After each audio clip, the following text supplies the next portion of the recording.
की आपण आज कांदा पीक व्यवस्थापन, ज्यामध्ये लागवडीपासनं ते हार्वेस्टिंग पर्यंत रोग व्यवस्थापन, कीड व्यवस्थापन आणि त्यातल्या त्यात खत व्यवस्थापन, या तिन्ही गोष्टी आपण सखोलपणे बघणार आहोत. फक्त शेतकऱ्यांना एक विनंती राहील की शेवटपर्यंत हा व्हिडिओ तुम्ही व्यवस्थित बघावा आणि तुम्हाला लिंक मध्ये शेवटी जे मी बोलेल ते सर्व शेड्यूल मध्ये मांडण्याचा प्रयत्न केलेला आहे. ते शेड्यूल तुम्हाला लिंक मध्ये दिलेलं आहे. ते लिंकवर क्लिक करून तुम्ही तुमच्या मोबाईलमध्ये डाउनलोड करून त्या पद्धतीने रोग, कीड आणि खत व्यवस्थापन करण्याचा प्रयत्न करावा. शांत चित्ताने फक्त तुम्ही जर ऐकून घेतलं आणि नंतर जर तुम्ही परत एकदा ते जर डाउनलोड करून जर ते शेड्यूलचा अभ्यास केला तर 100% तुम्ही कांदा पिकामध्ये यशस्वीपणे उत्पन्न घेऊ शकाल. मित्रांनो, कांद्यामध्ये सध्या रोपवाटिका व्यवस्थापनामध्ये खूप मोठे प्रॉब्लेम शेतकऱ्याला फेस करावे लागलेले आहेत. हॅलो, हा हा हा ठीक. माझा आवाज येतोय ना? तर रोपवाटिकेमध्ये बराचसा प्रॉब्लेम आपण फेस केलेला आहे आणि त्यामुळे ह्या वेळेस आपल्याला रोपवाटिकेचेच प्रॉब्लेम कांद्यामध्ये फेस व्हावे का नाही व्हावे याचा शेतकऱ्याने विचार करणं अत्यंत गरजेचं आहे. त्यासाठी सुरुवातीपासनं आपण कांदा व्यवस्थापनाचा जर व्यवस्थित अभ्यास करून जर व्यवस्थापन केलं तर 100% तुम्हाला त्याचा फायदा होईल.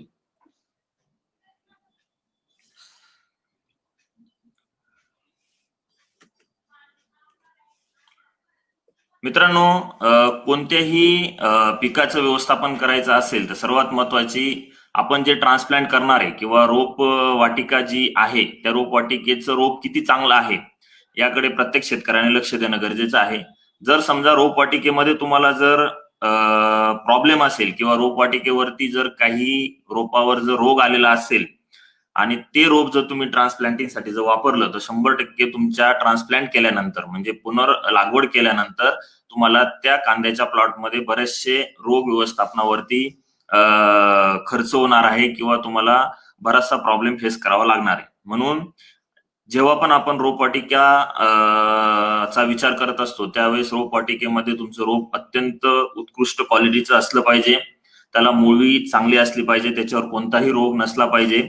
असंच रोप तुम्ही कांदा पुनर्लागवडीसाठी निवडणं गरजेचं आहे. समजा रोप जर खराब असेल, कोलेटोट्रायकम सारखी जी बुरशी आहे ज्या ह्या वर्षी तिने खूप मोठ्या प्रमाणामध्ये त्रास दिलेला आहे, जर ती बुरशी असेल रोपावरती आणि तेच रोप जर तुम्ही ट्रान्सप्लांटिंगसाठी जर वापरलं तर तुम्हाला मेन फील्डवरती सुद्धा त्या रोगाचा मोठ्या प्रमाणामध्ये त्रास राहणार आहे. त्यासाठी तुम्हाला आता या स्लाइड मध्ये दिसतंय की उत्कृष्ट मुळवा असलेलं हिरवगार असं रोप तुम्ही जर ट्रान्सप्लांटिंगसाठी वापरलं तर 100% तुम्हाला आपण जे मेन पीक घेतोय त्या पिकामध्ये सुद्धा रोग आणि किडींवरती कमी खर्च करून उत्पन्न सुद्धा चांगलं भेटणार आहे. दुसरी सर्वात महत्वाची गोष्ट, आता सध्या बऱ्याच भागामध्ये रोपवाटिका तयार झालेल्या आहेत आणि लागवड सुद्धा चालू झालेली. जवळजवळ 10 ते 15% लागवड ही चालू झालेली आहे. अजून 70 ते 80% लागवड होणे बाकी आहे. मित्रांनो, आता फेसबुकवरती किंवा व्हॉट्सअपवरती जेव्हा आम्ही बऱ्याचशा शेतकऱ्यांशी कनेक्ट असतो त्यावेळेस असं लक्षात आलंय की ट्रान्सप्लांट केल्यानंतर म्हणजे पुनर्लागवड केल्यानंतर जमिनीमध्ये जी बुरशी आहे त्या बुरशीमुळे ट्रान्सप्लांट केल्यानंतर त्या कांद्याला खालून मर येताना दिसत आहे. बरेचसे फोटो फेसबुकवरती येत आहेत आणि ही खूप मोठी समस्या राहणार आहे. कारण ऑक्टोबर जी हीट होती, जी कांद्याला आपण जमीन जी तयार करून ठेवायचो त्या ऑक्टोबर हीट ह्या वर्षी पाहिजे तशी त्या जमिनीला भेटलेली नसल्यामुळे नॅचरली जे स्टरिलायझेशन पाहिजे होतं जमिनीचं, जे रोग निर्मूलन जे होत असतं नॅचरली सूर्यप्रकाशाच्या सानिध्यात जेव्हा आपण जमीन पलटी करून ठेवतो तर ती नॅचरली स्टरिलायझेशन झालेलं नाहीये प्रॉपर. त्यामुळे जमिनीमध्ये पाण्याचं प्रमाण जास्त असल्या कारणाने जमिनीमधील जी बुरशी आहे ती बुरशी भयानक पद्धतीने कांद्यावरती अटॅक करताना दिसत आहे.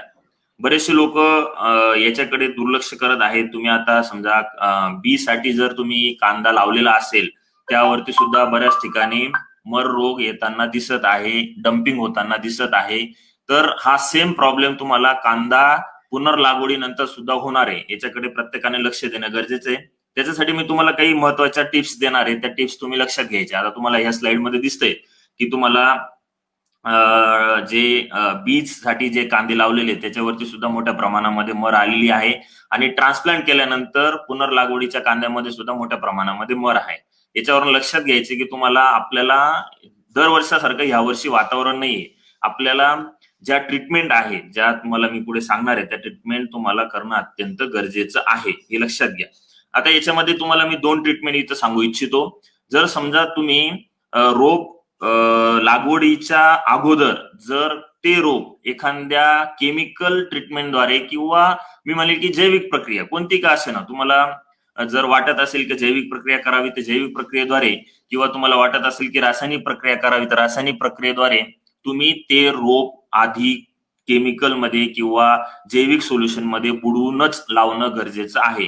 अत्यंत महत्वाचा पॉइंट आहे. बरेचसे शेतकरी याच्याकडे दुर्लक्ष करतात. ट्रान्सप्लांटिंग झाल्यानंतर, पुनर्लागवड झाल्यानंतर मग ते फोन करून विचारतात की सर मर यायला लागली, मग याला काय सोडू. एक सर्वात महत्वाची कन्सेप्ट लक्षात घ्या की कधीही रोग येण्याच्या अगोदर त्याला प्रतिबंधक म्हणून जर आपण ट्रीटमेंट केलेली असेल तर आपल्याला खूप कमी खर्चामध्ये त्याला वाचवता येतं. जर समजा रोग आलेला असेल आणि त्याच्यानंतर तुम्ही कितीही मोठ्या प्रमाणामध्ये चांगले चांगले औषधं जरी वापरले तरी तुम्हाला पाहिजे तसं कंट्रोल त्या रोगावरती भेटत नाही. जमिनीमधील बुरशी ही इतकी भयानक असते की ती नंतर कंट्रोल होत नाही. एकदा जर तिने अटॅक केला कोणत्याही पिकावरती तर ती कंट्रोल करणं खूप अवघड असतं. म्हणून प्रतिबंधक म्हणून जर आपण त्याला सीडलिंग डीप करून जर ट्रीटमेंट केली तर त्याच्यासाठी आपल्याला खूप चांगला फायदा इथून दिसून आलेला आहे. आपण त्याचा खूप ट्रायल्स पण घेतलेला आहे. तर याच्यामध्ये तुम्हाला मी 2 सोल्युशन देऊ शकतो. तुम्ही आपल्या कंपनीचं ऍग्रीसर्चचं कन्सर्ट म्हणून एक नवीन प्रॉडक्ट जस्ट एक 8 दिवसापूर्वी लॉन्च झालेलं आहे. तर ते प्रॉडक्ट जे आहे ते एक बायो फर्टिलायझर आहे ज्याच्यामध्ये नत्र, स्फुरद आणि पालाश हे जे 3 अन्नद्रव्य असतात याला सोल्युबलाइज करणारे बॅक्टेरिया आहेत. त्याचबरोबर या बॅक्टेरिया बरोबर त्याच्यामध्ये सुडोमोनास आणि बॅसिलस हे जी बायो फंगीसाइड आहेत याचा पण काउंट आपण त्याच्यामध्ये टाकलेला आहे. म्हणजे सुडोमोनास, बॅसिलस, त्याचबरोबर नत्र, स्फुरद आणि पालाश ह्या तिन्ही अन्नद्रव्यांना सोल्युबलाइज करणारे बॅक्टेरिया असा हा कॉन्सर्शिया आहे, जो की जमिनीमध्ये अन्नद्रव्य उपलब्ध करून देण्याचं काम पण आणि त्यातल्या त्यात ऍडिशनल बेनिफिट. कन्सर्टचा मेजर फायदा आहे तुम्हाला तो म्हणजे बायो फर्टिलायझर आहेच आहे, पण त्याच्यामध्ये फंगीसायडल प्रॉपर्टी असल्यामुळे सुद्धा म्हणजे सुडोमोनास आणि बॅसिलस असल्यामुळे सुद्धा तुम्हाला मर रोगासाठी प्रतिबंधक म्हणून जर तुम्ही याचा वापर 5 मिली प्रति लिटर पाणी, त्यानंतर ट्रायकोडर्मा त्याच्यामध्ये, कारण सुडोमोनास आणि बॅसिलस त्याच्यामध्ये आहे, ट्रायकोडर्मा नाहीये, तर ट्रायकोडर्मा म्हणून तुम्हाला वेगळं ट्रायकोडर्मा 5 ग्रॅम प्रति लिटर पाण्यामध्ये घ्यावं लागणार आहे. या दोन्ही बॅक्टेरियाला आणि फंगसला अन्न म्हणून आपण त्याच्यामध्ये प्रोबिऑन जे की 2.5 मिली प्रति लिटर पाण्यामध्ये तुम्हाला टाकायचंय. ह्या प्रमाणामध्ये तुम्हाला सोल्युशन तयार करायचं. साधारणतः तुम्ही 50 लिटर सोल्युशन तयार केलं, त्यामध्ये मग 5 मिली प्रति लिटर प्रमाणे कन्सर्ट टाकलं, 5 ग्राम प्रति लिटर प्रमाणे ट्रायकोडर्मा टाकलं आणि 2.5 मिली प्रति लिटर प्रमाणे प्रोबिऑन टाकलं. असं सोल्युशन तुम्ही तयार करून घेतल्यानंतर तुम्ही त्यामध्ये जर सीडलिंग डीप केली आणि डीप केल्यानंतर साधारणतः 2 ते 5 मिनिटं ती जर वाळवली आणि वाळवल्यानंतर जर ट्रान्सप्लांट केली म्हणजे पुनर्लागवड केली तर 100% तुम्हाला नंतर जे येणारी जी मर आहे त्या मरवरती तुम्ही 100% कंट्रोल करू शकता. समजा केमिकल ट्रीटमेंट तुम्हाला शक्य नाहीये, जैविक ट्रीटमेंट शक्य नाहीये, तर तुम्ही रासायनिक ट्रीटमेंट सुद्धा करू शकता. त्यामध्ये संचार 40 जे की पोटॅशियम साल्ट ऑफ फॉस्फेनिक ऍसिड आहे ते 2.5 मिली प्रति लिटर पाणी तुम्हाला घ्यायचंय. नंतर मार्केटमध्ये जे सीओसी भेटतं, कॉपर ऑक्सिक्लोराइड, ते ब्ल्यू कॉपर नावाने भेटतं, ब्लायटॉक्स नावाने भेटतं, तर ते 2.5 ग्राम प्रति लिटर पाण्यामध्ये तुम्हाला घ्यायचे. आणि एक अंतरप्रवाही बुरशीनाशक त्यामध्ये तुम्ही रोको घेऊ शकता, थायपनेट मिथाईल किंवा बाविस्टिंग घेऊ शकता, कार्बनडिझम कंटेंट असलेलं. या दोन्हींपैकी एक अंतरप्रवाही, एक स्पर्शजन्य आणि त्यामध्ये एक संचार 40 अशा तिन्हीचं कॉम्बिनेशन घेऊन हे जर सोल्युशन तुम्ही 50 लिटर पाण्यामध्ये जर तयार केलं आणि त्याच्यामध्ये जर तुम्ही ही सीडलिंग म्हणजे रोप जर बुडवले आणि बुडवून जर ते लावले तर 100% तुम्हाला नंतर लागवडीनंतर येणाऱ्या मरीवरती प्रतिबंधक म्हणून उपचारासाठी फायदा होईल. तर याच्यामध्ये जर समजा काही कारणास्तव, लेबरच्या कारणास्तव असेल किंवा काही व्यवस्थापन जर व्यवस्थित झालं नसेल, तुम्हाला सीडलिंगची किंवा रोपाची ट्रीटमेंट करता आली नसेल, तर ही सेम ट्रीटमेंट तुम्ही लागवडीनंतर सुद्धा करू शकता. समजा लागवड झाली तुमची, लागवड झाल्यानंतर साधारणतः 2 किंवा 3 दिवसाने म्हणजे 3 दिवसाच्या पुढे जायला नको, कारण 4थ्या-5व्या दिवशी तिथून जमिनीमधनं बुरशी अटॅक करायला सुरुवात करून देते. त्याच्यामुळे जास्तीत जास्त 3ऱ्या दिवशी, लागवडीनंतर 3ऱ्या दिवशी तुम्ही जर गच्च फवारणी घेतली, समजा तुम्हाला सीडलिंग डीप करायला जमलं नाही किंवा रोप तुम्ही डीप करू शकले नाही, तर तुम्ही गच्च फवारणी जरी घेतली, त्याच्यामध्ये तुम्ही कन्सर्ट घेऊ शकतात साधारणतः 10 ग्राम प्रति लिटर पाण्यामध्ये, ट्रायकोडर्मा घेऊ शकतात साधारणतः 10 ग्राम प्रति लिटर पाण्यामध्ये, आणि प्रोबियान घेऊ शकता साधारणतः 2.5 मिली प्रति लिटर पाण्यामध्ये. अशा प्रमाणामध्ये तुम्ही जर ट्रान्सप्लांट केल्यानंतर किंवा पुनर्लागवड केल्यानंतर जर गच्च फवारणी घेतली, कारण आपल्याला रोपावरती किंवा कांद्याच्या रोपावरती फवारणी घ्यायची नाहीये. तुमची फवारणी ही जमिनीवर झाली पाहिजे, जमीन तुमची ओली झाली पाहिजे, जेणेकरून जमिनीमधनं जी बुरशी येणार आहे त्या बुरशीसाठी हे कॉम्बिनेशन तुमचं बेस्ट काम करेल. किंवा तुम्हाला केमिकल मध्ये जायचं असेल तर तुम्ही सेम संचार 40 2.5 मिली प्रति लिटर, ब्ल्यू कॉपर त्याच्यामध्ये 2.5 ग्राम प्रति लिटर, आणि त्याच्यामध्ये तुम्ही रोको किंवा 22 1 ग्राम प्रति लिटर या प्रमाणामध्ये तुम्ही द्रावण तयार करून तुम्ही गच्च फवारणी जरी घेतली, तरी तुम्हाला बऱ्यापैकी प्रतिबंधक म्हणून जमिनीमधले जे रोग आहे, म्हणजे फ्युजेरियम असेल, बॅक्टेरियल विल्ट असेल किंवा रायझोक्टोनिया असेल, कोणती पण बुरशी कांद्याला लागू शकते. वातावरणानुसार, जमिनीच्या प्रकारानुसार जमिनीमध्ये कोणती बुरशी आहे ती बुरशी त्याच्यावरती अटॅक करू शकते. ह्या वर्षाचा हा सर्वात मेजर प्रॉब्लेम आहे. तुम्ही 2 प्रकारे याला ट्रीट करू शकता. सीडलिंग डिपिंग म्हणजे रोप तुम्ही डीप करून लावू शकतात, किंवा रोप डीप जर करणं शक्य झालं नाही तर तुम्ही पुनर्लागवडीनंतर 2ऱ्या किंवा 3ऱ्या दिवशी गच्च फवारणी घेऊन, किंवा दुसरं पाणी जे आपण देतो त्या 2ऱ्या पाण्याला तुम्ही जर पाण्याद्वारे जरी हे सोल्युशन सोडलं, फक्त जमिनीच्या म्हणजे मुळीच्या सानिध्यात हे औषध जायला पाहिजे. या पद्धतीने तुम्ही ट्रायकोडर्मा, कन्सर्ट आणि प्रोबियॉन असं ऍप्लिकेशन जर तुम्ही त्याद्वारे केलं तरी तुम्हाला 100% त्याचा फायदा होणार आहे. हे सर्वात महत्वाचा पॉईंट मला सांगायचा होता हा. त्याच्यानंतर मित्रांनो, ह्या वर्षी वातावरणामध्ये थंडी खूप कमी आहे ऍज कम्पेअर टू मागच्या वर्षी. 2 वर्षाचा जर अभ्यास केला तर यावर्षी थंडीचं प्रमाण खूप कमी आहे, आणि वाटतंय असं की थंडी लांबेल. तो अंदाज बघून थोडस आपल्याला प्रॅक्टिसेस मध्ये बदल करणं गरजेचं आहे. याच्यामध्ये कांद्यावरती मोठ्या प्रमाणामध्ये रोगाचा अटॅक आणि किडींचा अटॅक होण्याचे सुद्धा यावर्षी चान्सेस आहेत. त्यामध्ये कधी न दिसणारा जो कोलेटोट्रायकम, जे तुम्ही रोपामध्ये अनुभवलेला आहे, येलो येलो पॅचेस पडून आणि पूर्ण तुमचं रोप कोलमडलं जात होतं, हा जो कोलेटोट्रायकम आहे याचा सुद्धा मोठा प्रॉब्लेम यावर्षी कांद्याच्या मेन फील्डवरती सुद्धा येऊ शकतोय. आता तुम्हाला एक सांगतो, कांद्यामध्ये 3 प्रकारचे सर्वात मेजर रोग येतात. त्याच्यामध्ये एक पर्पल ब्लॉच असतो, ज्यामध्ये तुमच्या कांद्याच्या पातीला असा पर्पल कलरचा, म्हणजे तुमचा तपकिरी कलरचा, त्याला आपण म्हणू की जांभळा कलरचा असा पॅच पडत असतो. एक त्याला म्हणतो आपण की साधारणतः आपण जो हे देतो, फुलस्टॉप देतो, त्या पद्धतीने नॉर्मली सुरुवातीला एक डाग पडतो आणि तो डाग हळूहळू हळूहळू वाढत जातो. त्याला आपण पर्पल ब्लॉच म्हणतो. हा पर्पल ब्लॉच जर एकदा अटॅक केला तर तुमच्या प्लॉटमध्ये तुम्ही कितीही चांगले औषध मारले तरी तुम्हाला कंट्रोल भेटत नाही. तेवढ्या पुरता तेवढा कंट्रोल होतो, परत तो वातावरण चेंज झालं का त्याचा अटॅक हा वाढत जातो. नंतर स्टेमफिलियम ब्लाइट हा दुसरा रोग तुम्हाला कांद्यामध्ये मेजरली दिसत असतो. स्टेमफिलियम ब्लाइट मध्ये तुमच्या पातीच्या मधल्या साईडने पूर्ण जळाल्यासारखं तुम्हाला दिसतं, आणि बाहेरच्या साईडने पात तुम्हाला चांगली दिसते. आतल्या भागामध्ये तुम्हाला असा चट्टा दिसतो जळालेला, आणि बाहेरच्या भागामध्ये पूर्ण हिरवगार तुम्हाला पात दिसते. हा तुमचा असतो स्टेमफिलियम ब्लाइट. हा सुद्धा तुम्हाला जास्त प्रमाणामध्ये म्हणजे 40-42 दिवसाचा प्लॉट झाला आणि त्यावेळेस जर थंडीचं प्रमाण जर कमी असेल आणि ह्युमिडिटी जर जास्त असेल तर हा रोग तुम्हाला मोठ्या प्रमाणामध्ये त्रास देतो. आता याच्यामध्ये पर्पल ब्लॉच मध्ये सुरुवात जी होते, ही सुरुवात शक्यतो कांद्याची जी पात असते त्या कांद्याच्या पातीचा जो शेंडा असतो तो शेंडा थोडासा जळाल्यासारखा दिसतो. हळूहळू ही त्याची इनिशियल स्टेज असते. शेंडा जळायला सुरुवात झाली का नंतर खाली तुमच्या कांद्याच्या पातीला पर्पल कलरचे पॅचेस पडत असतात, आणि हा रोग एकदा प्लॉटमध्ये तुम्हाला घुसला तर तुम्हाला त्याला कंट्रोल करणं खूप अवघड जातं. तिसरं तुम्हाला मेजर प्रॉब्लेम येतो तो स्मटचा. आपल्याकडे एवढा स्मटचा प्रॉब्लेम येत नाही, पण हे 2 रोग जे आहेत या रोगांवरती तुम्हाला 100% प्रतिबंधक म्हणून येण्याच्या अगोदरच कंट्रोल करणं गरजेचं आहे. मी तुम्हाला पुढे स्प्रे शेड्यूल मध्ये सांगेल की आपण कसं शेड्यूल बसवलेलं आहे, कसं प्रतिबंधक म्हणून इन्सेक्टिसाइड म्हणजे कीटकनाशक आणि बुरशीनाशकाचा बॅलन्स केलेला आहे हे तुम्हाला मी पुढे सांगेल. फक्त रोग हे येण्याच्या अगोदरच आपल्याला प्रतिबंधक म्हणून कंट्रोल करायचे हे तुम्हाला लक्षात घ्यायचे यावर्षी.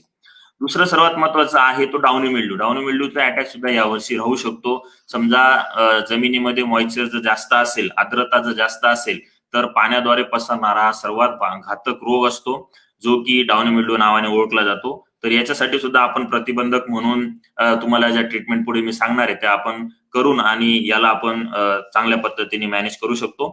नंतर ह्या वर्षी कांद्याच्या रोपावर पण, त्यानंतर जे आपण सीडलिंग हे लावलेले आहेत म्हणजे बियाण्यासाठी जे कांदे लावलेले आहेत त्याच्यावर सुद्धा कांद्यावरती मोठ्या प्रमाणामध्ये हा येलो स्पॉट व्हायरस जो आहे हा दिसून आलेला आहे. तुम्हाला स्लाइड मध्ये दिसतंय की अशा कांद्याच्या खालच्या पातीला म्हणजे जिथं जाड मान असते त्या मानीच्या जवळ असे तुम्हाला व्हाईटिश आणि येलोविश स्पॉट दिसत आहेत. तर हे तुमचे आहे येलो स्पॉट विषाणू व्हायरस. हा व्हायरस आहे. यावर्षी या व्हायरसने सुद्धा खूप मोठ्या प्रमाणामध्ये थैमान घातलेले. जास्त करून जे सीड प्लॉट असतात या सीड प्लॉट मध्ये हा व्हायरस त्रास देत असतो. तर याचं मेजर कारण असतं थ्रिप्स मॅनेजमेंट. कांद्यावरती सर्वात महत्वाची जर कीड असेल तर ती म्हणजे तुमची थ्रिप्स आहे. आणि 2 नंबर थोडासा तुम्हाला काळा मावा त्रास देत असतो. पण थ्रिप्स हा जो कीड आहे, रस शोषक कीड आहे, या रस शोषक किडीसाठी आपल्याला प्रतिबंधक म्हणूनच तुम्हाला प्लॅनिंग करणं गरजेचं आहे. जर समजा तुमचा प्लॉट मध्ये जर थ्रिप्सचा अटॅक खूप मोठ्या प्रमाणामध्ये वाढून गेला तर थ्रिप्स हे तुमचं एक प्रकारचं मीडिएटर म्हणून एका ठिकाणाहून दुसऱ्या ठिकाणी या व्हायरसला घेऊन जाण्याचं काम करत असतं. त्याचबरोबर थ्रिप्सचा जर अटॅक जास्त वाढला तर पातीमध्ये ताकद राहत नाही. रस शोषक किडींचा अटॅक जर वाढला तर पातीमधले बरेचसे रस शोषून पातीमधली ताकद बरीचशी कमी होऊन जाते आणि त्याच्यावरती मग पर्पल ब्लॉच असेल किंवा स्टेम फिलियम ब्लाइट असेल ह्या रोगाचा अटॅक मोठ्या प्रमाणामध्ये होत असतो. म्हणून आपल्याला थ्रिप्स मॅनेजमेंट सुद्धा प्रॉपर शेड्यूल नुसार करणं अत्यंत गरजेचे आहे. आणि त्यामध्ये पण मग बरेच लोक पहिला स्प्रे मग बेनिव्या घे किंवा पहिला स्प्रे डेलिगेट घे किंवा मग तुम्ही फंगीसाइड मध्ये जर पहिला स्प्रे नेटिव्ह घे, कॅब्रिओटॉप घे, हाय रिस्क मॉलिक्युलचा वापर सुरुवातीलाच करून देतात. आणि सुरुवातीला जर तुम्ही हाय रिस्क मॉलिक्युल जर वापरून घेतले तर नंतर तुम्हाला जर समजा त्या रोगाचा किंवा किडीचा अटॅक जर वाढला तर तुम्हाला ते कंट्रोल करणं शक्य होत नाही. म्हणून आपण जे तुम्हाला शेड्यूल देणार आहे किंवा जे तुम्हाला स्प्रे देणार आहे त्यामध्ये आपण लो रिस्क मॉलिक्युल, थोड्या प्रमाणामध्ये मीडियम रिस्क मॉलिक्युल आणि त्यानंतर हाय रिस्क मॉलिक्युल अशा क्रमानुसार आपण ते शेड्यूल बनवण्याचा आणि ते जे स्प्रे आहे ते बनवण्याचा प्रयत्न केलेला आहे. त्यामध्ये कीटकनाशक, बुरशीनाशक आणि अन्नद्रव्य या तिन्ही कशा मॅनेज होतील याकडे आपण लक्ष देण्याचा प्रयत्न केलेला आहे. तर आपल्याला थ्रिप्सकडे यावर्षी तुम्हाला थ्रिप्सचा अटॅक सुद्धा खूप भयानक राहणार आहे. थ्रिप्सला कंट्रोल करण्यासाठी तुम्हाला काही मी कॉम्बिनेशन सांगेल तर ते कॉम्बिनेशन प्रमाणे तुम्हाला प्रतिबंधक म्हणून त्याला मेंटेन ठेवणं, आंतरप्रवाही कीटकनाशकांबरोबर थोडंसं आपल्याला यावर्षी खेळावं लागेल. त्या पद्धतीने मेंटेन करून आपल्याला कांदा व्यवस्थापन करणं गरजेचं राहणार आहे. आता सर्वात महत्वाचा जो विषय येतो तो अन्नद्रव्य व्यवस्थापन. आपला मेजर तर विषय अन्नद्रव्य व्यवस्थापन आहे. मी तुम्हाला जस्ट एक ओव्हरलुक म्हणून कीड आणि रोगांविषयी तुम्हाला बोललो आणि शेड्यूल मध्ये सुद्धा यावर्षी आपण डायरेक्ट ब्रँड नावाने काही प्रॉडक्ट टाकण्याचा प्रयत्न सुद्धा केलेला आहे. कांद्यामध्ये जास्त करून बरेचसे अन्नद्रव्याचे कमतरतेचे लक्षणं दिसत असतात. आता ते लक्षणं आपल्याला लक्षात येत नाही की नेमकी हे कसले लक्षण आहेत. याच्यामध्ये तुम्हाला जर ह्या स्लाइड मध्ये जर थोडंसं नीट ऑब्झर्वेशन जर तुम्ही केलं तर पहिल्या स्लाइड मध्ये तुम्हाला बोरॉनची कमतरता दिसते. म्हणजे शेंडा जो असतो कांद्याच्या पातीचा तो शेंडा असा जस्ट पेन्सिल साईज, पेन्सिलचं जसं टोक असतं त्या पद्धतीने तुमच्या कांद्याच्या पातीचं टोक होतं, त्याला आपण म्हणतो बोरॉन कमतरता. परत कांद्यावरती खूप मोठ्या प्रमाणामध्ये शेंड्यावरती मधली जी पातीची जी फूट निघत असते त्याच्यावरती तुम्हाला असा गोल आकाराचा म्हणजे एक आकडा जसा दिसतो त्या पद्धतीने तुमची कांद्याची पात वाळताना दिसते आणि ती म्हणजे तुमची कॅल्शियम कमतरता असते. आपल्या कांद्याच्या पातीवरती जसा पर्पल ब्लॉच दिसतो म्हणजे असे तुम्हाला जांभळ्या कलरचे जसे चट्टे दिसतात ते चट्टे काही वेळेस तुम्हाला ते रोग नसून ती जस्तची कमतरता सुद्धा असते, ते ओळखणं सुद्धा तुम्हाला गरजेचं असतं. बघा साधारणतः 50-55 दिवसाचा प्लॉट झाल्यानंतर पूर्ण तुमच्या कांद्याच्या पातीचे शेंडे असे करपल्यासारखे दिसतात. जुनी पात जी असते, पात म्हणजे तिची ही लीफ, तर ही जुनी पात जी असते ती सुद्धा बऱ्यापैकी तुम्हाला करपलेली दिसते. तर इथं म्हणतो की आपण खूप मोठ्या प्रमाणामध्ये बुरशीचा अटॅक झालेला असतो आहे. पण मित्रांनो बुरशीचा अटॅक तो नसतो, तो तुमच्या पोटॅश कमतरतेमुळे बऱ्याचशा प्लॉटमध्ये ही तुम्हाला सिम्पटम्स, ही लक्षणं तुम्हाला दिसत असतात. आणि सुरुवातीच्या कालावधीमध्ये काही भागामध्ये जास्त करून सीड प्लॉट वरती लोहाची सुद्धा कमतरता तुम्हाला दिसत असते. तर सांगण्याचं तात्पर्य असं की आपण जर बॅलन्स फॉर्म मध्ये संतुलित पद्धतीने जर एकात्मिक अन्नद्रव्य व्यवस्थापन केलं. एकात्मिक म्हणजे काय, नुसतं तुम्हाला रासायनिक खतांचा वापर करायचा नाहीये, नुसतं तुम्हाला जैविक खतांचा वापर करायचा नाही, किंवा नुसतं तुम्हाला ज्याच्यामध्ये आपण सेंद्रिय खतांचा वापर तुम्हाला करायचा नाही. तर बॅलन्स फॉर्म मध्ये आपण सेंद्रिय, जैविक आणि रासायनिक या तिन्हींचं कॉम्बिनेशन करून जर आपण अन्नद्रव्य व्यवस्थापन करण्याचा प्रयत्न केला तर 100% तुम्हाला हे जे न्यूट्रिएंट आहे, जे अन्नद्रव्य आहे, त्याच्या कमतरतेमुळे झाडावरती जो ताण येतो, तो ताण आल्यामुळे जे रोग आणि किडीचा अटॅक वाढतो किंवा उत्पन्नामध्ये काहीतरी प्रमाणामध्ये घसरण होते, तर हे जे प्रॉब्लेम आहे, हे प्रॉब्लेम तुम्हाला बरेचसे कमी फेस करावे लागतील जर तुम्ही अन्नद्रव्य संतुलित पद्धतीने दिलं. बरेचसे शेतकरी कांद्यावरती खूप मोठ्या प्रमाणामध्ये खर्च करतात, लागवडच्या अगोदर पण डोस टाकतात, 40-45 दिवसाला पण डोस टाकतात, काही पण कॉम्बिनेशन करतात, 70-75-80 दिवसाचा प्लॉट झाल्यानंतर तेव्हा पण त्याला डोसेस देतात, स्प्रेद्वारे शेड्यूल ठेवतात, परत ड्रेंचिंगद्वारे शेड्यूल ठेवतात. ते एवढं आपण खर्च करतो, त्या मानाने आपण किती उत्पन्न घेतो याकडे सुद्धा प्रत्येक शेतकऱ्यांना लक्ष देणं गरजेचं आहे. नुसतं उत्पन्न घेऊन आपल्याला फायदा नाही. आपण हा जो रब्बी कांदा लावत असतो, ह्या रब्बी कांद्यामध्ये रब्बी आणि उन्हाळी दोन्ही कॉम्बिनेशन मध्ये आपण त्याला बघत असतो, तर ह्या कांद्यामध्ये आपल्याला टिकवणी क्षमता कशी वाढेल याकडे लक्ष देणं गरजेचं आहे. आणि आजचा जो आपला विषय आहे मेजर, तो टिकवणूक क्षमतेवरच आहे. क्वालिटी कशी आपण तयार करू, कसं अन्नद्रव्य बॅलन्स करू बेसल डोस मध्ये, नंतरच्या डोस मध्ये, आणि अन्नद्रव्य बॅलन्स करून आपण किती दिवसापर्यंत आपल्याला रासायनिक खताचा डोस संपवायचा आहे, त्याच्या पुढे का द्यायचा नाही, या सर्व गोष्टी आपण सखोल पद्धतीने आपण पुढच्या 15 ते 20 मिनिटांमध्ये बघणार आहोत.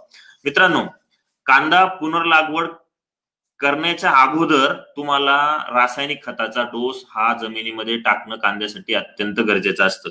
त्या अगोदरचा विषय राहिला तर तुमचा सेंद्रिय खताचा वापर. दरवर्षी तुम्हाला कमीत कमी 8 ते 10 टन चांगलं कुजलेलं शेणखत तुमच्या कांद्या पिकाला टाकणं गरजेचं असतं. कारण शेणखत हे नुसतं नत्रस्फुरत पालाश किंवा न्यूट्रिएंट सप्लाय करत नाही, तर जमिनीमध्ये जे सूक्ष्मजीव सृष्टी असते, या सूक्ष्मजीव सृष्टीला अन्न पुरवण्याचं काम तुमचा हा शेणखताचा भाग करत असतो. त्याचबरोबर सर्वात महत्वाचं, जमिनीची जी पोकळी आहे, ज्याला आपण पोरॉसिटी म्हणतो, ही पोकळी सुद्धा मेंटेन करण्याचं काम तुमचं हे शेणखत करत असतं.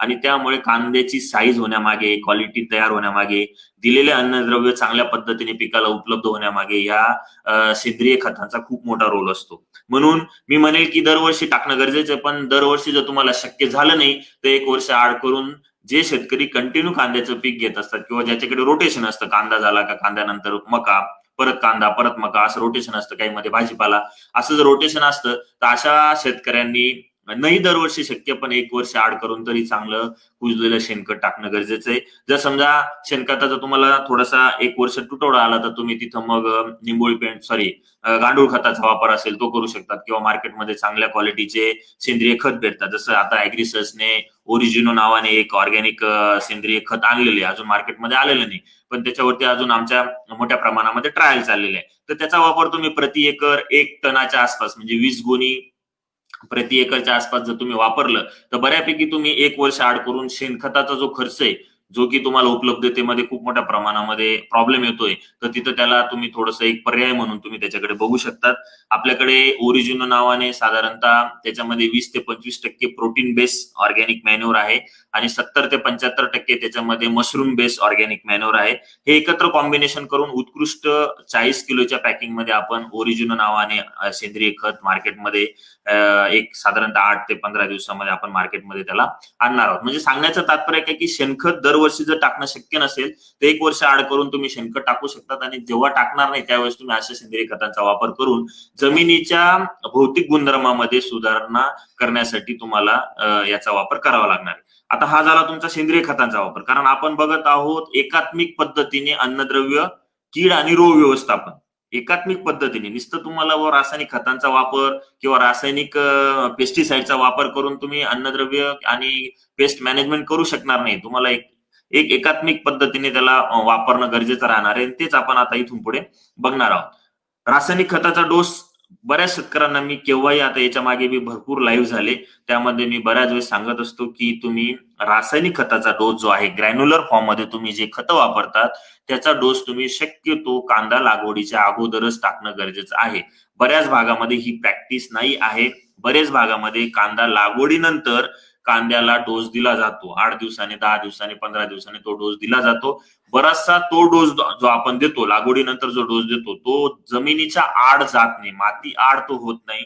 आणि माती आड होत नसल्या कारणाने बराचसा तो लिचिंगद्वारे वाया जातो, बराचसा तो इव्हॅपोरेशन लॉसेसद्वारे वाया जातो. या दोन गोष्टीमुळे बरंचसं तुम्ही दिलेलं जे रासायनिक खत असतं ते बऱ्यापैकी वाया जात असतं आणि त्या पिकाला त्याची जी गरज पाहिजे तेवढी गरज ती भागू शकत नाही. म्हणून पुनर्लागवडीच्या अगोदरच तुम्हाला रासायनिक खताचा डोस देणं गरजेचं. समजा काही अडचणीमुळे तुम्हाला शक्य झालंच नाही तर लागवडीनंतर तुम्ही 8 ते 10 दिवसाने बेसल डोस भरणं गरजेचं आहे. आता बरेच शेतकरी बेसल डोस मध्ये म्हणजे लागवडीच्या अगोदर जो डोस देतात त्या डोस मध्ये बरेचसे शेतकरी सूक्ष्म अन्नद्रव्याचा सल्फेट बेस सूक्ष्म अन्नद्रव्याचा वापर करतात. मित्रांनो, ज्या खतामध्ये फॉस्फरस आहे म्हणजे स्फुरद आहे अशा खतामध्ये सल्फेट बेस मायक्रोन्यूट्रनचा वापर शक्यतो बेसल डोस मध्ये करणं अत्यंत चुकीचं आहे. ज्या जमिनीचा पीएच 7.5च्या पुढे आहे अशा जमिनीमध्ये सल्फेट बेस मायक्रोन्यूट्रियन जे आपण कॉम्बिडोस म्हणतो, 53 किलो असेल, 38 किलो असेल, 32 किलो असेल, असे कॉम्बिडो जे मार्केटमध्ये भेटतात. आधी तर खूप भेटायचे, आता थोडंसं गव्हर्नमेंटच्या नियमामुळे ते कमी झालेले आहेत, पण तरी सुद्धा बरेचसे शेतकरी त्याचा वापर 10-26-26 असेल, 18-46 असेल, 24-24 असेल अशा फॉस्फेट बेस फर्टिलायझर बरोबर करत असतात. तर हे अत्यंत चुकीचं आहे. टेक्निकली जमिनीमध्ये जेव्हा तुम्ही हे सल्फेट बेस मायक्रोन्यूट्रियन देतात फॉस्फरस युक्त खताबरोबर तर त्यांचं खूप मोठ्या प्रमाणामध्ये जमिनीमध्ये स्थिरीकरण होतं आणि स्थिर झालेले अन्नद्रव्य मग सोल्युबल करण्यासाठी तुम्हाला खूप अजून त्रास होत असतो. तुम्हाला ते अन्नद्रव्य पिकाला उपलब्ध होत नसतात. 80-85-90% ते जमिनीमध्ये स्थिर होतात. म्हणून तुम्हाला शक्यतो बेसल डोस मध्ये मायक्रोन्यूट्रियनचा वापर करायचा नाही. आता डोस कसा असावा, बॅलन्स डोस, बेसल डोस कसा असावा याकडे आपण थोडंसं लक्ष देऊ. मित्रांनो, आपल्याला नत्र, स्फुरद आणि पालाश हे तिन्ही जे एनपीके आपण जे मुख्य अन्नद्रव्य म्हणतो, हे तिन्ही मुख्य अन्नद्रव्य आणि चौथं कांद्यासाठी मुख्य अन्नद्रव्य म्हणून ओळखलं जातं ते म्हणजे गंधक, त्याला आपण सल्फर म्हणतो. हे 4 मुख्य अन्नद्रव्य, मी मुख्य म्हणतोय सल्फरला कारण मित्रांनो कांद्याला नत्र, स्फुरद, पालाश नंतर सर्वात जास्त जर अन्नद्रव्य लागत असतं तर ते म्हणजे गंधक, सल्फर. हे काही तुम्हाला सांगण्याची गरज नाही, मी त्याच्यावरती अजून पुढे बोलेल. पण ह्या तिन्ही गोष्टींबरोबरच तुम्हाला सल्फरचा वापर बेसल डोस मध्ये करणं गरजेचं आहे. आता नत्रासाठी, स्फुरदसाठी आणि पालाशसाठी समजा तुमच्याकडे चुनखडयुक्त जमीन असेल, जर समजा तुमच्याकडे चुनखडयुक्त जमीन असेल तर आपल्याला सुपर फॉस्फेटचा वापर इथं टाळायचा आहे. समजा चुनखडयुक्त जमीन नसेल तर मी म्हणेल की कांदा पुनर्लागवडीच्या अगोदर उत्कृष्ट खत जर असेल तर ते म्हणजे सिंगल सुपर फॉस्फेट. बरेचसे शेतकरी याच्याकडे बघत असताना कमी कंटेंट, कमी पर्सेंटेज असलेलं खत म्हणून बघतात. त्याच्यामध्ये काय पर्सेंटेज भेटेल किंवा त्याचा काय फायदा होईल याच्याकडे बरेचसे शेतकरी दुर्लक्ष करतात. पण मित्रांनो, जमिनीमध्ये नुसतं सुपर फॉस्फेट जर तुम्ही टाकलं तर सुपर फॉस्फेट बरोबर तुम्हाला फॉस्फरस तर भेटणारच, त्याबरोबर सुपर फॉस्फेट मध्ये कॅल्शियम पण असतं. जवळजवळ 17-18% कॅल्शियम असतं आणि 12% 11.5 ते 12% त्याच्यामध्ये सल्फर सुद्धा असतं. म्हणून सुपर फॉस्फेट हे तुमच्या जमिनीमध्ये उत्कृष्ट भूसुधारक म्हणून काम करत असतं. भूसुधारक म्हणजे जमिनीची पोकळी वाढवण्याचं काम करत असतं आणि त्याच्यामुळे तुमच्या कांद्याला जी जमिनीमध्ये पोकळी पाहिजे, कारण कांदा हे कंद पिकामध्ये मोडलं जातं, जमिनीमध्ये त्याची वाढ होत असते. त्याच्यामुळे जेवढी चांगली भुसभुशीत जमीन असेल, पाणीचं आणि हवेचं गुणोत्तर जेवढं चांगलं असेल तेवढं तुमच्या जमिनीमध्ये त्याचा फायदा चांगला होतो. म्हणून चुनखड जमीन असेल तर सुपर फॉस्फेटचा वापर एकरी 3 बॅग म्हणजे 150 किलो सुपर फॉस्फेट, हे झालं तुमचं स्फुरद, त्याबरोबर अर्धी बॅग युरिया म्हणजे झालं तुमचं नत्र, आणि त्याबरोबर तुम्हाला वापरायचे पोटॅश जे की एमओपी. बरेचसे शेतकरी बेसल डोस मध्ये पोटॅशचा वापर करत नाही. त्यांना वाटतं की पोटॅश म्हणजे पालाश हे फक्त साईज साठी शेवटी 55-60 दिवसाच्या पुढे कांद्याला लागत असतं. पण मित्रांनो, हे अत्यंत चुकीचं आहे. पोटॅश हे कांदा पुनर्लागवडीपासून ते हार्वेस्टिंग पर्यंत पूर्ण लाईफ सायकल मध्ये असा न्यूट्रिएंट आहे की तो पूर्ण लाईफ सायकल मध्ये कांद्यामध्ये काम करत असतो किंवा इतर पिकामध्ये सुद्धा पोटॅशचा खूप मोठा रोल असतो. पोटॅशमुळे तुमच्या झाडामध्ये किंवा पिकामध्ये प्रतिकार शक्ती निर्माण करण्याचं काम पोटॅश मोठ्या प्रमाणामध्ये करत असतं. म्हणून बेसल डोस मध्ये कोणत्याही फॉर्म मधला पोटॅश तुमच्या जमिनीमध्ये जाणं गरजेचंच आहे. मग आता मी सांगेल की जिथं तुमचं चुनखडीचं प्रमाण जास्त असेल तर ते तुम्ही 18-46 वरती जाऊ शकतात, किंवा मग तुम्ही 24-24 वरती जाऊ शकतात. बेसल डोस मध्ये शक्यतो 18-46 वापरा, एकतर 24-24 वापरा, किंवा मग सुपर फॉस्फेट वापरा. बरेच शेतकरी काय कॉम्बिनेशन करतात, एक बॅग 18-46 घेतात, एक बॅग 10-26-26 घेतात, काही लोक तर 24-24 10-26-26 मिक्स करतात, काही लोक 10-26-26 12-32-16 मिक्स करतात. तर एक सोर्स पुरवणारं खत डबल टाकण्याची गरज नाही. मला काय म्हणायचं लक्षात घ्या. एक सोर्स म्हणजे नत्र पुरवणारा एक खत तुम्ही टाकलं ना, किंवा स्फुरद पुरवणारा एक खत तुम्ही टाकलं ना, तर दुसरं खत टाकण्याची गरज नाही. म्हणजे 10-26-26 पण टाकणार आहे आणि 18-46 पण टाकणार. मग 18-46 मधनं पण स्फुरद जाणार आहे आणि 10-26-26 मधनं सुद्धा स्फुरद जाणार आहे. तर हे दोन्ही सोर्स, एकच सोर्स पुरवण्यासाठी आपण दोन खतं एकत्र टाकतोय, त्याच्याने खर्च पण वाढतोय आणि काही वेगळी केमिस्ट्री तुमच्या त्या कॉम्बिनेशनमुळे तयार होते आणि उपलब्धतेवरती सुद्धा त्याचा मोठा परिणाम होत असतो. म्हणून एक तर सुपर फॉस्फेट सिलेक्ट करा, त्यामध्ये काही टाकण्याची गरज नाही. 150 किलो सुपर फॉस्फेट, युरिया आणि पोटॅश. किंवा 1846 सिलेक्ट केलं तर तुम्हाला त्याच्यात फक्त पोटॅश टाकण्याची गरज आहे, कारण 1846 मध्ये 18% नत्र आहे आणि 46% स्फुरद आहे, त्याच्यामध्ये तुम्हाला पोटॅश वेगळा टाकावा लागतो. किंवा 24-24 तुम्ही घेतलं तर त्याच्यामध्ये 24% स्फुरद आहे, 24% नत्र आहे आणि तुम्हाला पालासाठी तुम्हाला वेगळा पोटॅश टाकावा लागतो. म्हणून बेसल डोस मध्ये कमीत कमी तुमचं 50 किलो पोटॅश हे जाणं गरजेचं आहे. आता खरं कांद्याला प्रति हेक्टरी 100 किलो नत्र, 50 किलो स्फुरद आणि 50 किलो पालाश हे 25-30 वर्षापूर्वी लागत होतं. ज्यावेळेस मी म्हणेल की गव्हर्नमेंटचं टार्गेटेड जे इल्ड होतं, म्हणजे उत्पन्न जे डोळ्यासमोर होतं, ते साधारणतः प्रति हेक्टरी 180 ते 200 क्विंटल होतं त्यावेळेस प्रति हेक्टरी. आणि आताचा जर विचार केला, गेले 10 वर्षाचा जर विचार केला मित्रांनो, तर शेतकरी हा प्रति एकरी 180 ते 200 क्विंटल वरती पोहोचलेला आहे. म्हणजे जेवढं हेक्टरी उत्पन्न होतं त्यावेळेस ते आता एकरवर आलेले. म्हणून सायंटिफिकली आपण असं सांगू शकतो की जो हेक्टरी डोस त्यावेळेस लागत होता, 100-50-50 जो हेक्टरी डोस त्यावेळेस लागत होता 180 ते 200 क्विंटल प्रति हेक्टर उत्पादनासाठी, तो आता एकर वरती आलेला आहे. कारण आपण आता सध्या 180, 200, 210, 220, 230 क्विंटल पर्यंत प्रति एकरी उत्पन्न ऍव्हरेज घ्यायला लागलेलो आहे. म्हणून आपल्याला ह्या प्रति हेक्टरी जो गव्हर्नमेंटचा डोस होता किंवा विद्यापीठाचा जो डोस होता, त्याला आपल्याला थोडंसं चेंज करून त्याच्यामध्ये आपल्याला प्रति एकरी तो डोस कसा मॅनेज करता येईल. कारण हाय इल्डिंग व्हरायटी झाल्या, जमिनी खराब झाल्या, जमिनीचा पीएच खूप वाढला, त्याच्यामुळे दिलेलं अन्नद्रव्य बऱ्यापैकी जमिनीमध्ये स्थिर व्हायला लागलं. त्याच्यामुळे आपल्याला जो डोस आहे तो 25-30% वाढून टाकणं अत्यंत गरजेचं आहे. कारण आपण पिकाकडनं उत्पन्न घेणार आहे, उत्पन्न घेण्यासाठी त्या पिकाला त्या बॅलन्स फॉर्म मध्ये अन्नद्रव्य पुरवणं सुद्धा गरजेचं असतं. जर न्यूट्रिशन तुमचं चुकलं, इनबॅलन्स झालं, तर बरचसं तुम्हाला उत्पन्नावरती, रोगाला, किडीला बरचसं सामोरं जावं लागतं.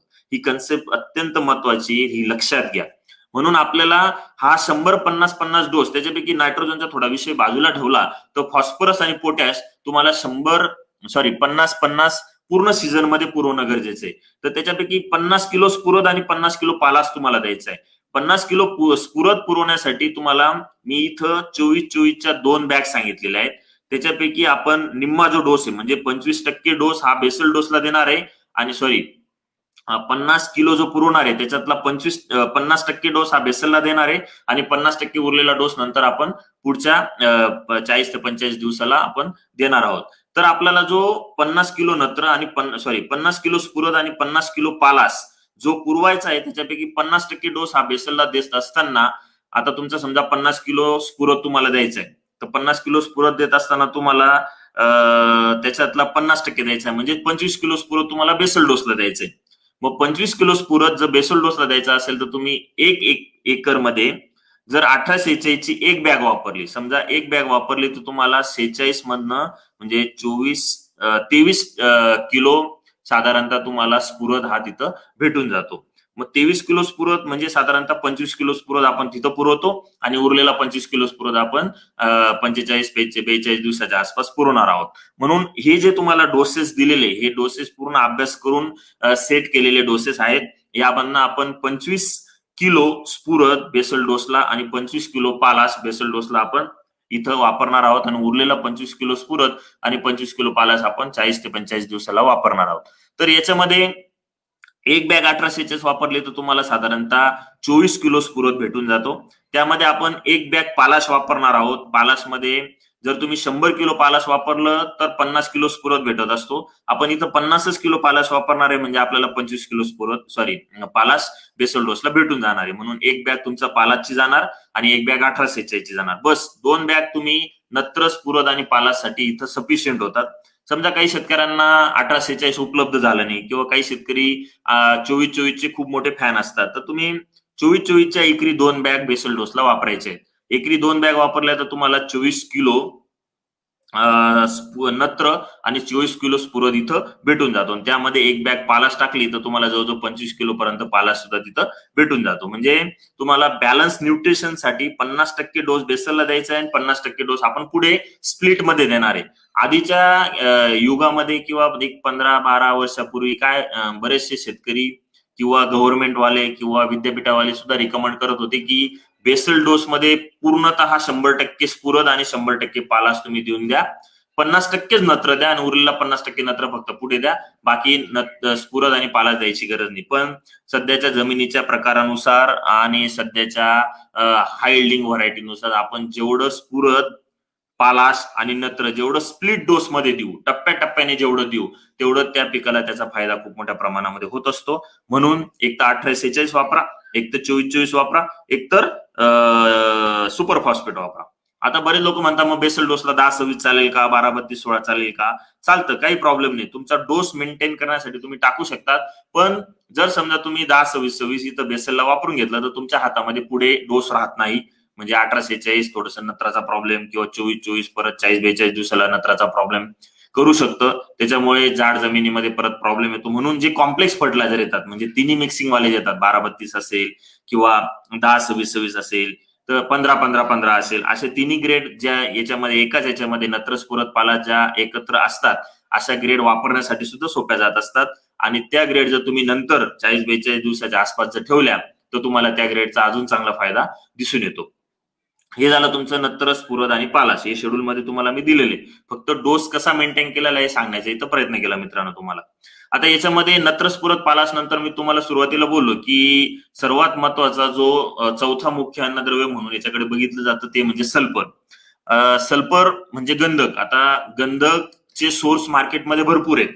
तर ऍग्रिसर्च इंडिया म्हणजे ऍग्रिसर्चची मृगधारा म्हणून ही सिस्टर कंपनी आहे. तर या सिस्टर कंपनीचं थायोग्रीन नावाने खूप हाय क्वालिटीचं सल्फर मार्केटमध्ये भेटतं. तर ह्या थायोग्रीनचं वैशिष्ट्य एक आहे की त्याची जी ग्रॅन्युलर साईज आहे ती जवळजवळ 2 ते 3 मायक्रॉनच्या आसपास असल्या कारणाने ते 100% पाण्यामध्ये डिस्पर्स होतं. आणि दुसरी गोष्ट म्हणजे तुम्ही पाण्याद्वारे समजा तुमच्याकडे ड्रीप असेल किंवा स्प्रिंकलर असेल किंवा ड्रीप आणि स्प्रिंकलर नसेल, तुम्ही पाट पाण्याद्वारे सुद्धा तुम्ही टाकीमध्ये पाणी भरून आणि थोडं थोडं जर त्या पाट पाण्याद्वारे जरी तुम्ही सोडलं तरी सुद्धा पूर्णतः तुमच्या कांद्याच्या मुळीपर्यंत हे सल्फर जातं. कारण 100% पाण्यामध्ये हे सल्फर डिस्पर्सेबल आहे. थोडस तुम्हाला एक प्रयोग करून दाखवतो. हा तुम्हाला दिसत असेल, हा आपल्याकडे एक काचेच्या काय म्हणतो आपण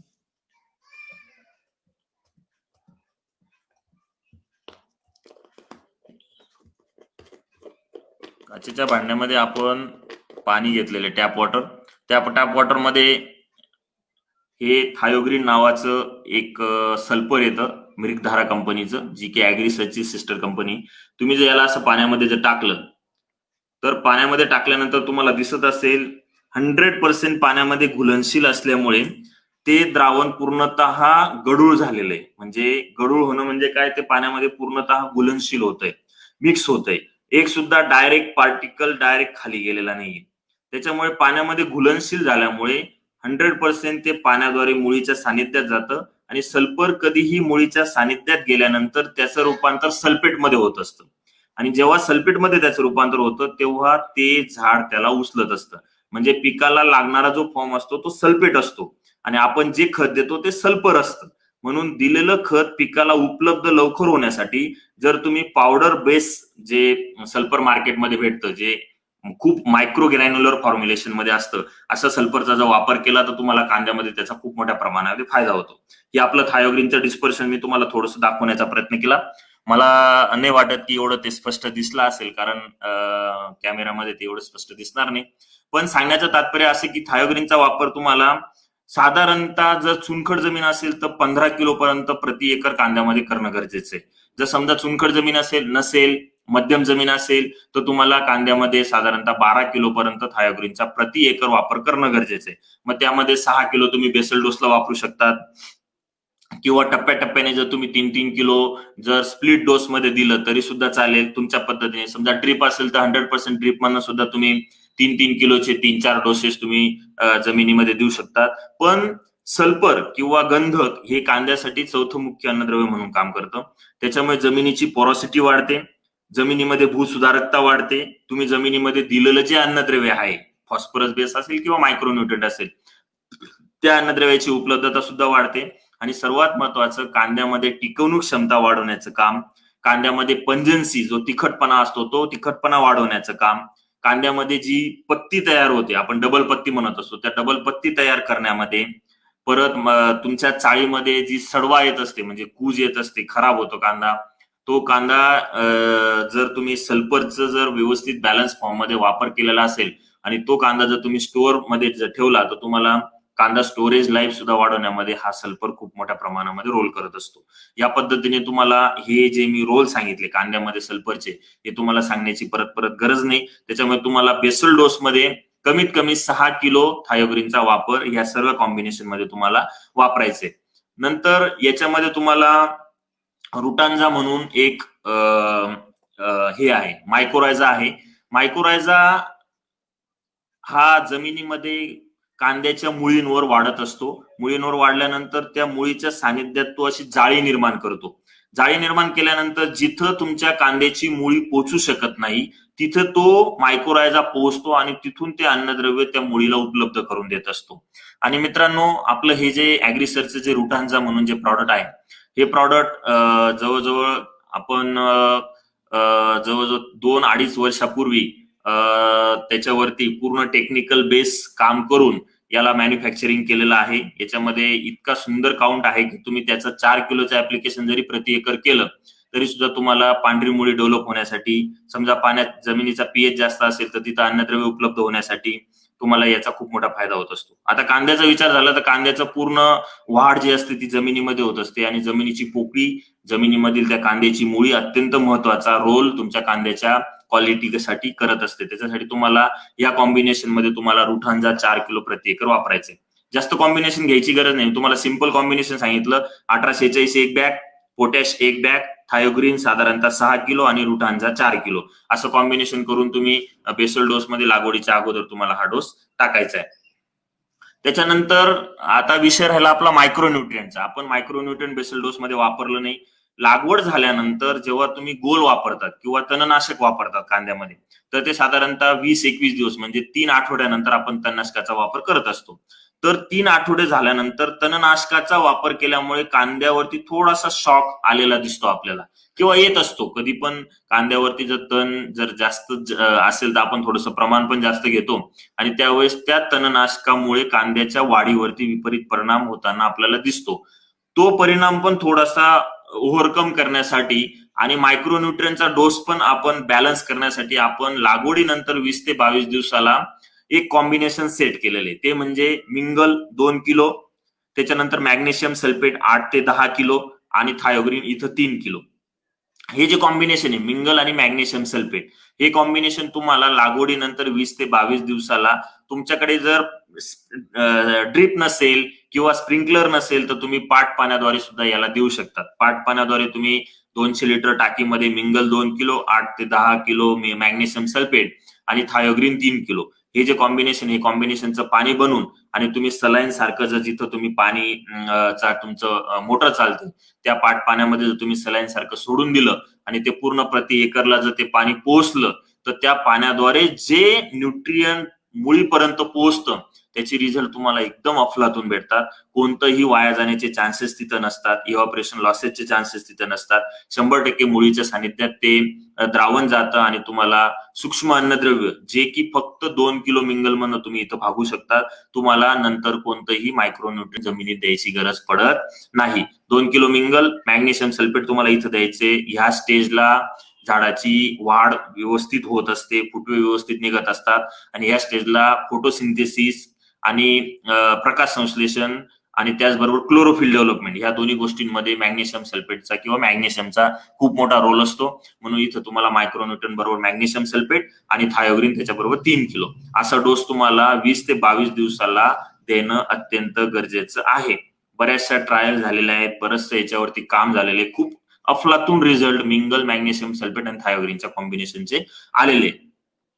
आता याच्यानंतर साधारणतः लागवडीनंतर 30 ते 35 दिवसांनी जमिनीमध्ये आपण जे रासायनिक खत दिलंय, बेसल डोस मध्ये दिलंय, त्याच्यानंतर 20 ते 22 दिवसाला जे मिंगल दिलेले हे जमिनीमध्ये गेल्यानंतर 100% पिकाला उपलब्ध होईल असं नाही. दिलेलं अन्नद्रव्य पिकाला उपलब्ध करून देण्यासाठी आणि त्याचबरोबर आपण नत्र दिलं, स्फुरद दिलं, पालाश दिलं, मायक्रोन्यूट्रिएंट दिलं, मॅग्नेशियम दिलं, सल्फर दिलं, पण आपला एक मेजर न्यूट्रिएंट राहिलाय तो म्हणजे कॅल्शियम.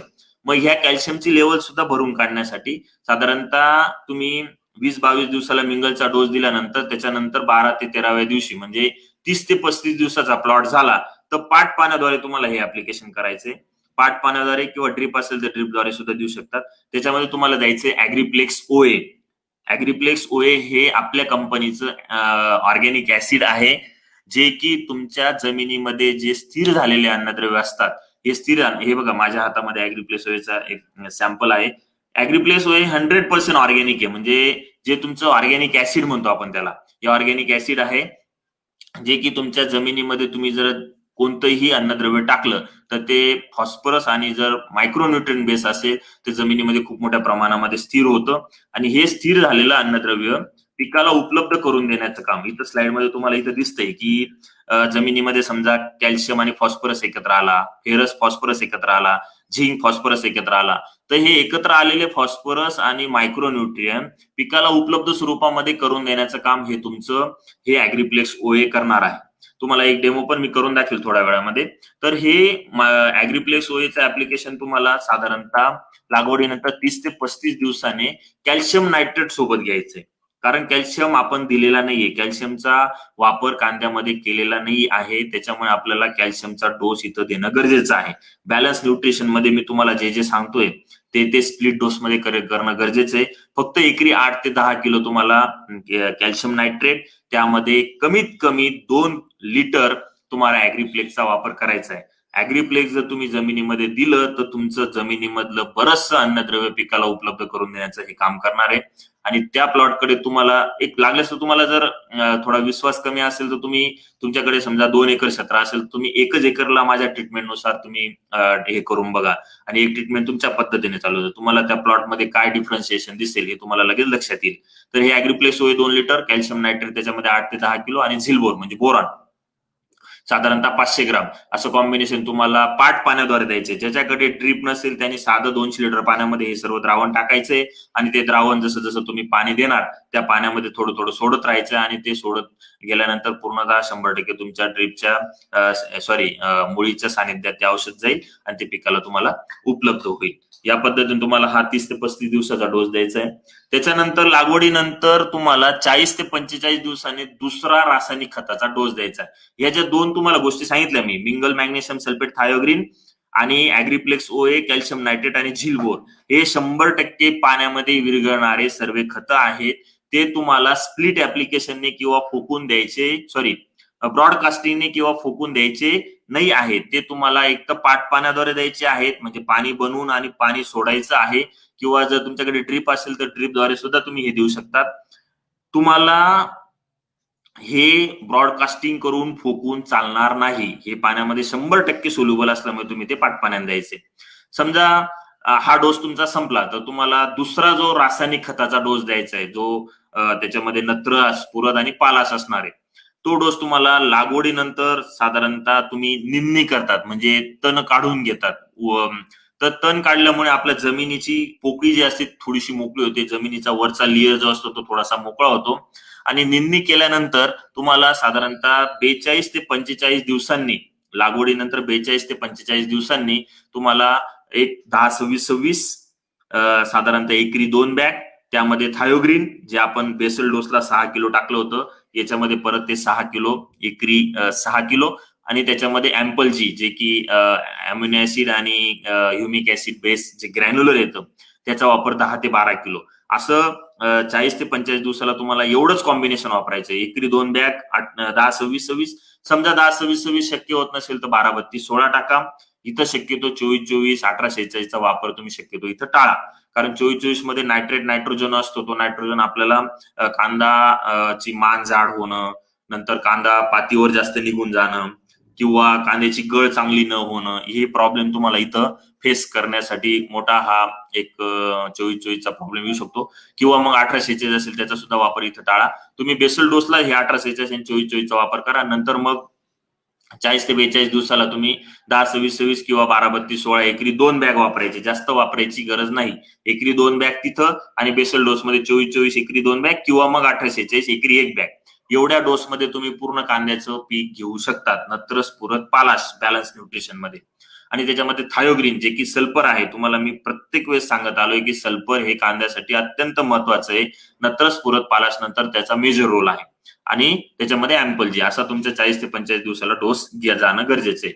एवढं जर तुम्ही प्रॉपर मॅनेजमेंट केलं, बेसल डोस, नंतर लागवडीनंतर 20 ते 22 दिवसाला दुसरा डोस, नंतर लागवडीनंतर 30 ते 35 दिवसाला ऍग्रीप्लेक्स ओएचं ऍप्लिकेशन, आणि तुमचा जो रासायनिक खताचा ग्रॅन्युलर फॉर्म मधला दुसरा डोस असेल तो 45 दिवसापर्यंत तुम्हाला टाकून मोकळवायचा आहे. याच्यामध्ये ना 05234 आणि झिंक सल्फेट हे दोन्ही मिक्स करून घे, थोडंसं टाकायचं अर्धा चमच. आपण एक थोडासा प्रयोग पण करून तुम्हाला मी दाखवेल, म्हणजे ते मिक्स करून घेतो आणि ते कसं सोल्युबलाइज होतं हे मी तुम्हाला पुढे सांगेल.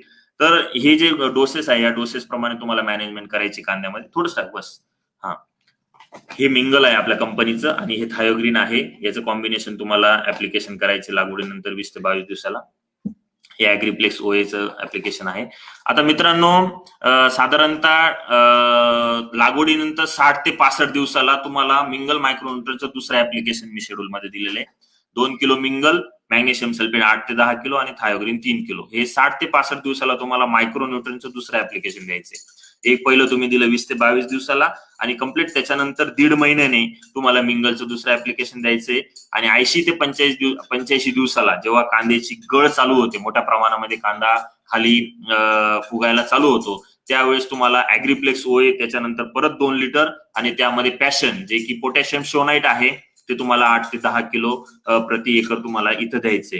म्हणजे 2 40-45 दिवसाच्या अगोदरचे डोस आणि 2 40 ते 45 दिवसाच्या नंतरचे डोस, हे तुम्हाला पाट पाण्याद्वारे, जर ड्रिप नसेल तर पाट पाण्याद्वारे तुम्हाला ऍप्लिकेशन करायचे आहे. मायक्रोन्यूट्रनचे डोस दोन डोस जायला पाहिजे, आणि ऍग्रीप्लेक्स ओएचे सुद्धा 2 डोस जाणं गरजेचे आहे. आता शेवटचा जो पॉइंट आहे तो म्हणजे फवारणीद्वारे खत व कीड रोग व्यवस्थापन, दोन्ही टाकले ओके. फवारणीद्वारे खत व कीड रोग व्यवस्थापन. मित्रांनो, आपण जेव्हा अन्नद्रव्य व्यवस्थापनाचा विचार करत असतो किंवा कीड व्यवस्थापनाचा किंवा रोग व्यवस्थापनाचा विचार करत असतो, मी जेव्हा सुरुवात केली लेक्चरची त्यावेळेस मी तुम्हाला सांगितलं की आपल्याला प्रतिबंधक म्हणून कॉम्बिनेशन ठरवायचे. प्रतिबंधक म्हणून जेवढे तुम्ही कॉम्बिनेशन देणार तेवढं तुम्हाला फायदा होईल. त्याच्यासाठी पहिला फवारा तुम्हाला घ्यायचा आहे तो म्हणजे तणनाशकाचा. आता तणनाशकाचा फवारा आपण साधारणतः कधी घेतो? लागवडीनंतर 20 ते 21 दिवसाच्या आसपास आपण पहिली तणनाशकाचा फवारणी घेतो. आता याच्यामध्ये सर्वात महत्वाचं लक्षात घ्यायचंय, बरेच लोक काय करतात, तणनाशकाचा वापर थोडासा लवकर करण्याचा प्रयत्न करतात, कारण तण जास्त वाढून जातं आणि मग त्यांना वाटतं की तणाचा प्रॉब्लेम पुढे कांद्याला होऊ शकतो, म्हणून तणनाशकाचा वापर 20 दिवसाच्या अगोदरच 1-2 आठवड्यामध्येच ते करून आणि मोकळ होतात. तर त्यावेळेस कांद्यावरती मोठ्या प्रमाणामध्ये त्या तणनाशकाचा शॉक बसण्याचे चान्सेस असतात. म्हणून अशा वेळेस तुम्हाला कधीही कांद्यामध्ये तणनाशक वापरायचं आहे तर तुम्हाला त्या कांद्याच्या तणनाशकाबरोबर झिंकाबोर, जे की 100% पोटॅशियम साल्टने चिलेट केलेलं न्यूट्रिएंट आहे, ज्यामध्ये तुम्ही जर सुरुवातीला पाण्यामध्ये जर झिंकाबोर टाकलं तर पाण्याचा पीएच सुद्धा बऱ्यापैकी न्यूट्रल होतो. पाण्याचा पीएच न्यूट्रल झाल्यामुळे त्याच्यामध्ये जर तुम्ही तणनाशक टाकलं तर तुमच्या त्या तणनाशकाचे रिझल्ट सुद्धा तुम्हाला अत्यंत उत्कृष्ट भेटतात.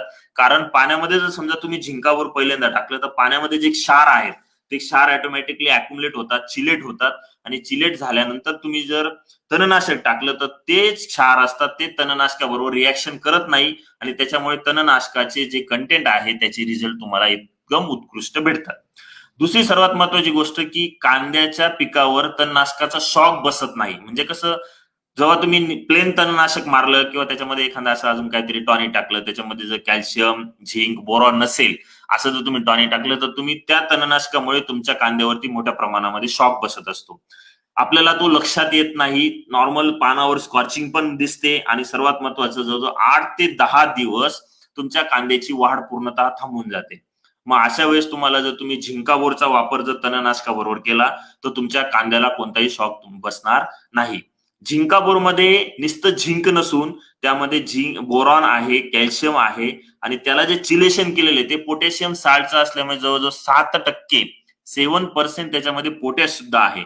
आणि ह्या पोटॅशमुळे, ह्या कॅल्शियममुळे, त्याच्यामध्ये कॅल्शियम सुद्धा आहे, कॅल्शियममुळे आणि झिंकमुळे तुमच्या झाडामध्ये एक स्ट्रेंथ निर्माण होते, एक बळकटी निर्माण होते आणि ऑटोमॅटिकली तणनाशकाचे जे शॉकचे जे प्रॉब्लेम आहेत ते फेस करण्यामागे हे झाड सशक्त होतं आणि सशक्त झाड मग चांगल्या पद्धतीने त्या तणनाशकाला फाईट करतं आणि तणनाशकाचा शॉक त्याच्यावर बसू देत नाही. अशा पद्धतीने तुम्हाला आणि एक तुमचा मायक्रोन्यूट्रनचा तिथं स्प्रे बी होऊन जातो, तिथं कॅल्शियम बी जातो, बोरॉन बी जातो, झिंक पण जातो, तिथं एक स्प्रे पण होऊन जातो तुमचा. त्याच्यामुळे तुम्ही कधीही कोणत्याही निवडक तणनाशकाचा वापर करत असाल, कांद्यासाठी आपला आता लाईव्ह आहे त्याच्या मी कांद्यावरच बोलतो, कांद्यामध्ये जर तणनाशकाचा वापर तुम्हाला करायचा असेल किंवा करतोच आपण तर तुम्ही 100% झिंकाबोर साधारणतः प्रति पंपासाठी म्हणजे 15 लिटर पाण्यासाठी 50 मिली किंवा मग 200 लिटर पाण्याला तुम्हाला वापरायचं असेल तर 700 ते 750 मिली प्रति 200 लिटर पाण्यासाठी म्हणजे 3 ml प्रति लिटर या प्रमाणामध्ये तुम्हाला ह्या झिंकाबोरचा वापर करायचा आहे. फक्त सर्वात महत्वाचं लक्षात घ्यायचं की झिंकाबोर हे पहिले पाण्यामध्ये टाकायचे आणि नंतर तुम्हाला तणनाशकाचा वापर त्याच्यामध्ये करायचे. असा पहिला स्प्रे तुमचा लागवडीनंतर साधारणतः 20 ते 21 दिवसाला होईल. त्याच्या अगोदर तुम्हाला एखादी फवारणी सुद्धा घ्यायची गरज नाही. जर मी तुम्हाला बोललो की सीडलिंग डीप असेल किंवा जमिनीमधली मर टाळण्यासाठी मी तुम्हाला एक ती फवारणी सांगितलेली ती तुमच्या गरजेनुसार तुम्हाला घेणं गरजेचं आहे. आता लागवडीनंतर साधारणतः 20 ते 25 दिवसाने म्हणजे तणनाशकाचा फवारा झाला तुमचा, त्याच्यानंतर 5 ते 6 दिवसांनी तुम्हाला पहिला स्प्रे घ्यायचा आहे, तो म्हणजे सिमिग्रो, जे की सीवीड बेस एक्स्ट्रॅक्ट एक टॉनिक आहे. त्याच्यामध्ये तुम्हाला घ्यायचंय 1919 म्हणजे 1919. त्याच्यानंतर तुम्हाला त्याच्यामध्ये घ्यायचं एक बुरशीनाशक. पहिलं बुरशीनाशक तुमचं 25 दिवसाच्या आसपास जाणं कांद्याला गरजेचं आहे, प्रतिबंधक म्हणून. मग बुरशी नाहीये म्हणून घ्यायचं का नाही किंवा कीड नाहीये म्हणून कीटकनाशक घेऊ का नको असा विचार करायचा नाही. एक साधं कार्बेंडिझम आणि मँकोजेब जसं साप कंटेन नावाने मार्केटमध्ये भेटतं तर त्याचा वापर तुम्हाला करायचा आहे. आणि एक त्याच्यामध्ये कीटकनाशक, त्याच्यामध्ये अलिका घेऊ शकता तुम्ही, मी इथं ब्रँड नेमने डायरेक्ट लिहिलेले. त्याच्यामध्ये ऍक्ट्रा आणि कराटे असं म्हणजे कॉम्बिनेशन, थायोमिथॉक्झेम आणि त्याच्यामध्ये कराटे असं लॅमडा सॅलोथ्रीन असं कॉम्बिनेशन म्हणून हे आलिका मार्केटमध्ये भेटतं. तर तुम्ही त्याच्या प्रमाणे हे कॉम्बिनेशन तुम्ही घेऊ शकता. एक कीटकनाशक, एक बुरशीनाशक आणि सिमिग्रो ज्याच्यामध्ये सीवीड एक्स्ट्रॅक्ट आहे. सुरुवातीच्या कालावधीमध्ये जो ट्रेस असतो, कारण मुळी डेव्हलप झालेली नसते, पातीवरती झाडावरती ट्रेस असतो, अबायोटिक ट्रेस म्हणतो आपण त्याला, अजैविक ताण म्हणतो. तो ताण झाडाने सहन करण्यासाठी आपण इथं सिमिग्रो रिकमेंड केलेलं आहे 1919 बरोबर. असं कॉम्बिनेशनचा पहिला स्प्रे घ्यायचा आहे. फवारणी कांद्याला अत्यंत महत्वाची राहणार आहे ह्या वर्षी. बुरशीनाशक, कीटकनाशक आणि टॉनिक. टॉनिक म्हणजे अन्नद्रव्य हे प्रतिबंधक म्हणूनच जाणं गरजेचं आहे. तुम्हाला 10 दिवसातनं एक फवारा कांद्याला घेणं काही एवढं अवघड गोष्ट नाहीये. नाही 10 दिवसातनं, कमीत कमी 15 दिवसातनं तरी एक कांद्याला फवारा ठेवा. तेव्हाच तुमचा कांदा तुम्ही रोगापासून मुक्त ठेवू शकता. माझा शब्द लक्षात घ्या, कारण सध्या खूप मोठ्या प्रमाणामध्ये कोलेटोट्रायकम, पर्पल ब्लॉच आणि नंतर सर्वात जास्त तुमचं स्क्लेरोशियम ब्लाइट हे तिन्ही रोग तुम्हाला यावर्षी त्रास देणार. जसे रोपाला दिलेले आहेत, रोपाचे खूप मोठे प्रॉब्लेम झालेले आहेत. म्हणून साधे साधे बुरशीनाशक अति खर्च करण्याची गरज नाही. मारा एमिस्टार, मारा कॅब्रिओटॉप, मारा नेटिओ एवढ्या झोल ग्रुपला डायरेक्ट जाण्याची गरज नाही. नंतर दुसरा स्प्रे तुम्हाला पहिल्या स्प्रे नंतर 10 दिवसांनी घ्यायचा आहे. त्याच्यामध्ये तुम्हाला समजा दवाचं प्रमाण जास्त असेल, खूप दव पडत असेल मॉर्निंगला, तर त्यामध्ये तुम्ही संचार 40 जे की पोटॅशियम साल्ट ऑफ फॉस्फेनिक ऍसिड आहे ते तुम्ही घेऊ शकतात पंपाला साधारणतः 40 मिली. त्यामध्ये मेल्कॉन सुपर जे ऍग्रिसर्च म्हणजे मृगधारा कंपनीचं कॉन्टाफ हेक्झाकोनाझॉल कंटेंट असलेलं एक फंगीसाइड आहे, बुरशीनाशक आहे. त्याचा वापर तुम्ही 20 मिली प्रति 15 ते 16 लिटर पाण्यासाठी.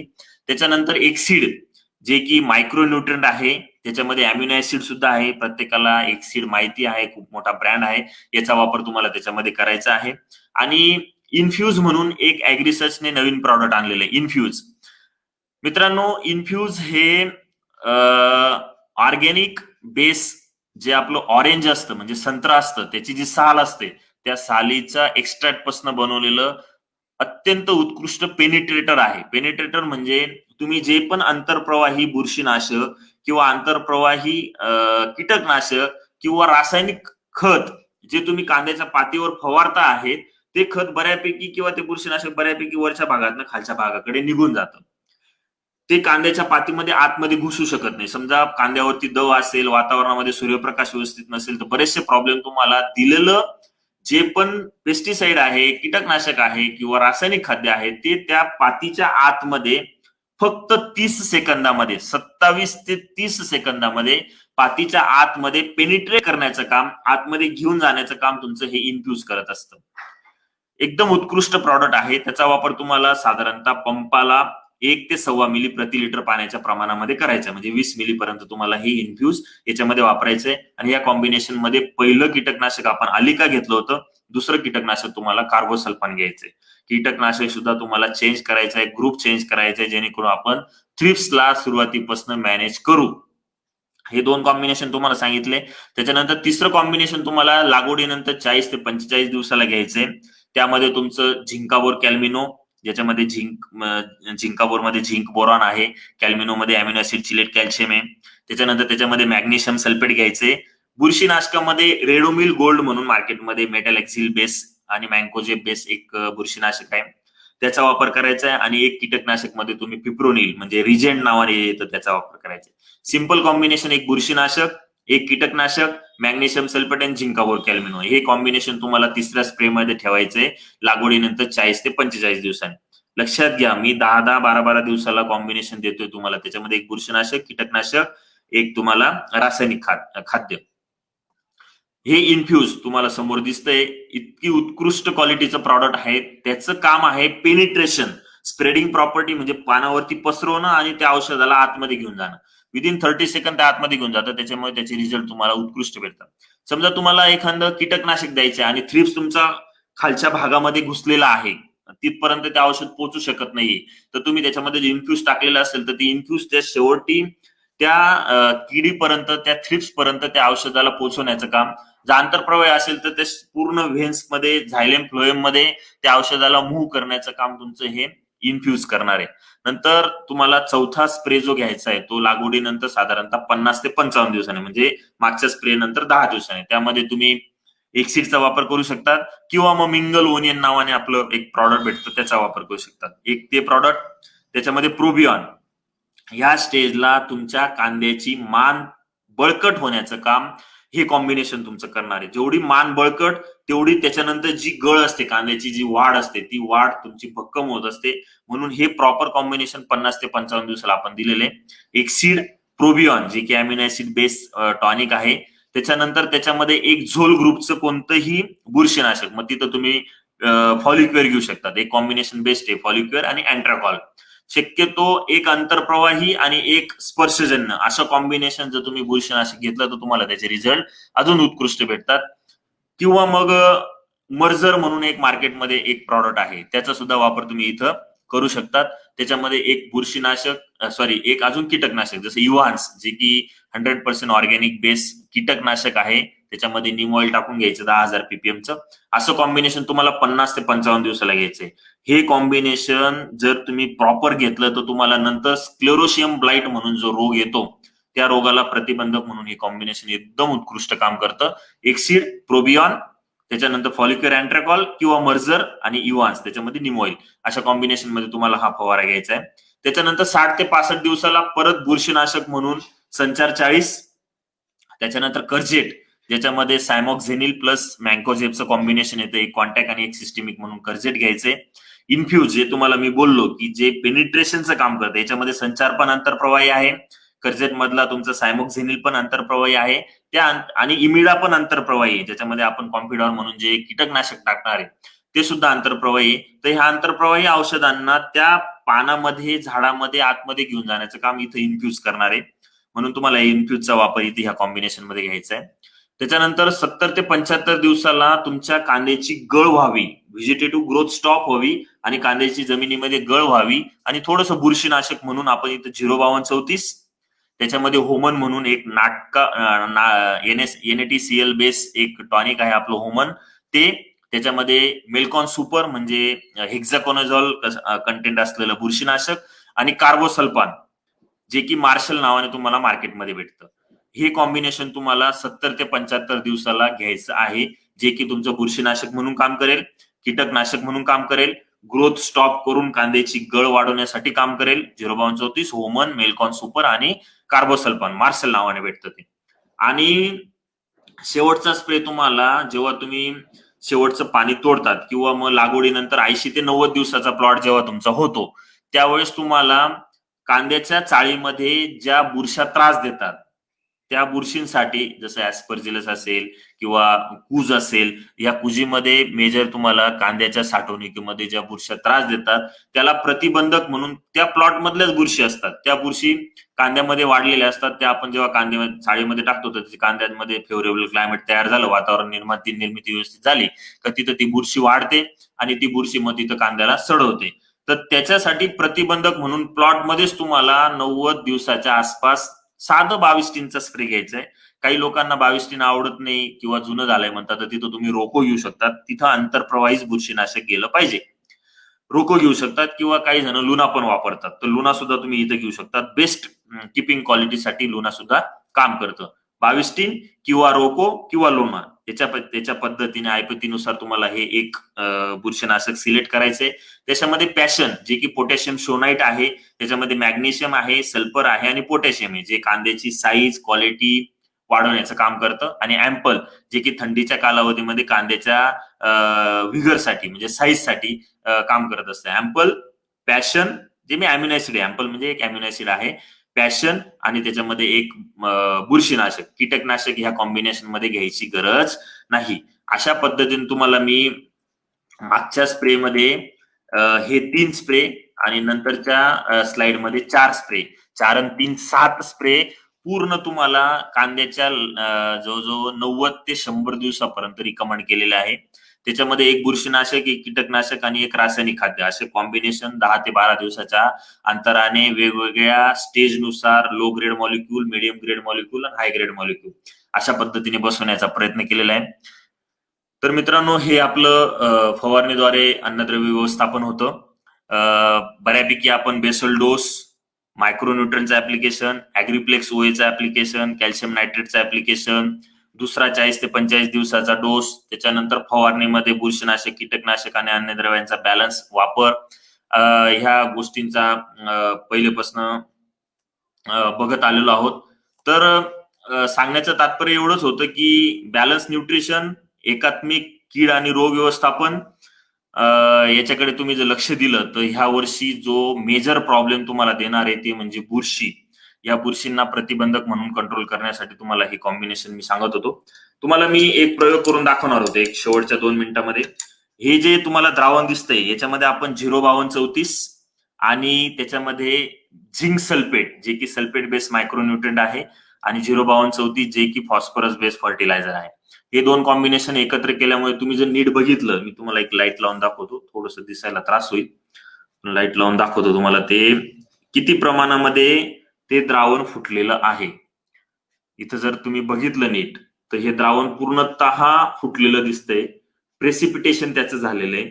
म्हणजे जो 05234 दिला त्याच्यातला फॉस्फरस आणि झिंक सल्फेट जो दिलेला होता त्याच्यातला झिंक हा एकत्र आला आणि झिंक फॉस्फेट तयार झालंय, पूर्ण द्रावण फुटलेलं आहे. हे फुटलेलं द्रावण आपल्याला इथं काचेमध्ये डोळ्याला दिसतंय, पण जेव्हा तुम्ही जमिनीमध्ये असे मायक्रोन्यूट्रिएंट किंवा फॉस्फरस बेस्ड फर्टिलायझर देता तर त्याचं खूप मोठ्या प्रमाणामध्ये स्थिरीकरण होतं. तर तुम्हाला मी ऍग्रीप्लेक्स ओएचं ऍप्लिकेशन करायला सांगितलं होतं. तर ऍग्रीप्लेक्स ओए आपण त्याच्यामध्ये साधारणतः 1 मिलीच्या आसपास टाकू, म्हणजे एक 5 थेंब पर्यंत आपण टाकू.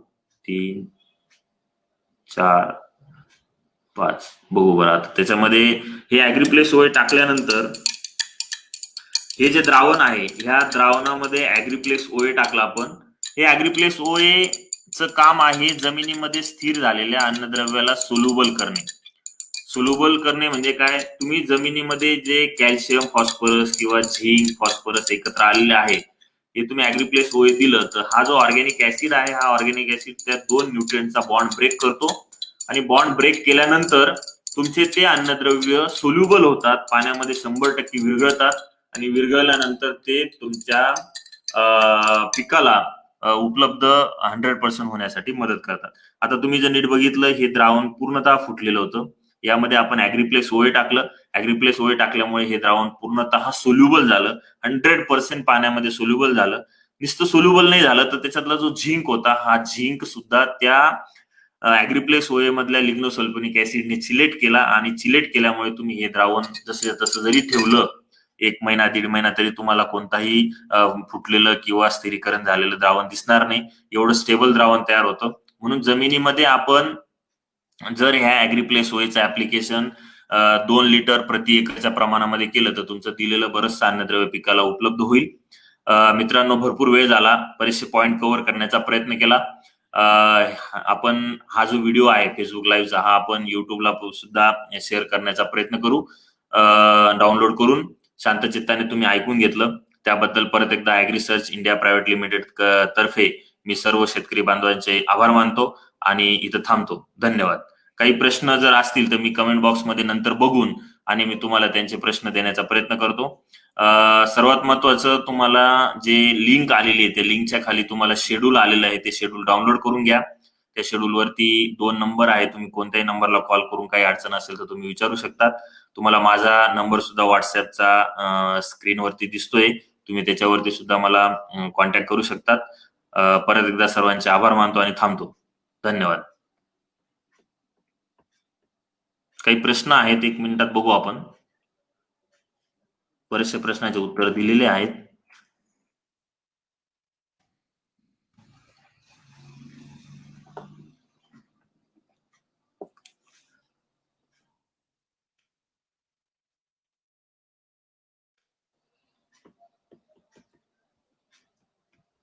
महत्वाचा एखादा प्रश्न असेल तो आपण घेऊ.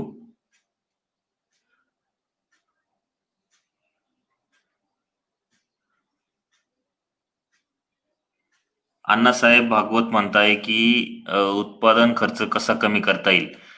शेड्यूल हे उत्पादन खर्च कसं कमी होईल याच्यासाठीच बनवलेलं आहे अण्णासाहेब. कारण बरेचसे लोक खूप खर्च करतात, म्हणजे बेसल डोस बी टाकतात, नंतर 40-42 दिवसाला बी डोस टाकतात, कॉम्बिनेशन वेगवेगळ्या प्रकारचे करतात, 70-75 दिवसाला बी डोस टाकतात. एवढे डोसेस आणि 2-2, 3-3 बॅग प्रति एकर एक कॉम्बिनेशनचा वापरतात, तर एवढं खर्च करण्याची गरज नाही कांद्याला.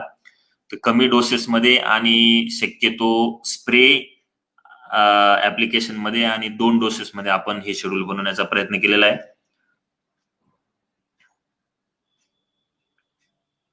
मर रोगाच्या प्रॉब्लेम विषयी एक प्रश्न आहे समाधान बागुल यांचा. त्याविषयी मी सखोल चर्चा तुमच्याशी केलेली आहे. मर रोग ह्या वर्षी त्रास देणारच आहे, त्याच्यासाठी तुम्हाला रोप डीप करून लावणे किंवा लागवडीनंतर तुम्हाला रोको, ब्ल्यू कॉपर आणि संचार याची दाट फवारणी घेणे हा मी तुम्हाला पर्याय सांगितलेला आहे. अजून महत्वाचा काही प्रश्न असेल तर आपण बघू.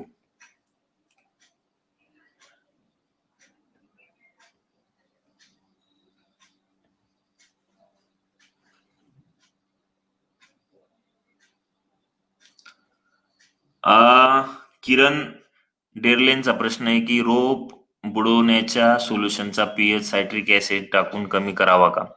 करू शकतात. कोणतंही स्प्रे सोल्युशन असेल किंवा डीप सोल्युशन असेल, त्याचा जर पीएच तुमचा 6.5 ते 7च्या आसपास असला तर तुम्हाला त्या सोल्युशन मध्ये जे कंटेंट आहे त्याचे रिझल्ट तुम्हाला अत्यंत उत्कृष्ट भेटतात. तुम्ही सायट्रिक ऍसिड वापरू शकतात किंवा मार्केटमध्ये काही पीएच बॅलन्सर भेटतात, जसं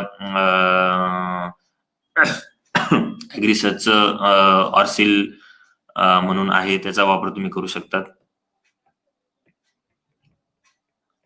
सॉरी, शारदा म्हणून आहे, ऑर्सिल नाही, शारदा म्हणून आहे, त्याचा वापर तुम्ही पीएच बॅलन्स साठी करू शकता.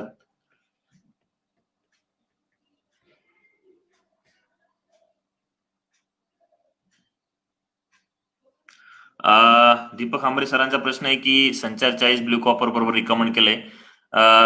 आपल्याला हा जो फवारा आहे हा डायरेक्ट जमिनीसाठी द्यायचा आहे आणि हे कॉम्बिनेशन आम्ही रोपांवरती खूप चांगल्या पद्धतीने चालवलेले ब्ल्यू कॉपर प्लस संचार 40 आणि त्याचेच रिझल्ट आपल्याला चांगल्या पद्धतीने भेटले. तर तुम्ही ब्ल्यू कॉपर बी घेऊ शकतात, काही अडचण येत नाही, किंवा मग कोसाईड जे आहे कोसाईड बी घेऊ शकतात, काही अडचण येत नाही. 100% कॉम्पिटेबल आहे. फक्त त्याचा वापर तुम्हाला जमिनीसाठी जमिनीमधील बुरशी कंट्रोल करण्यासाठी करायचा आहे, हे लक्षात घ्या. कोसाईड बी तुम्ही देऊ शकता, पण कोसाईड पेक्षा आम्ही ब्ल्यू कॉपरचे रिझल्ट जवळून बघितलेले आहेत. संचार 40 बरोबर त्याच्याबरोबर रोको किंवा बायोस्टिंग कॉम्बिनेशन घ्यायचंय तुम्हाला.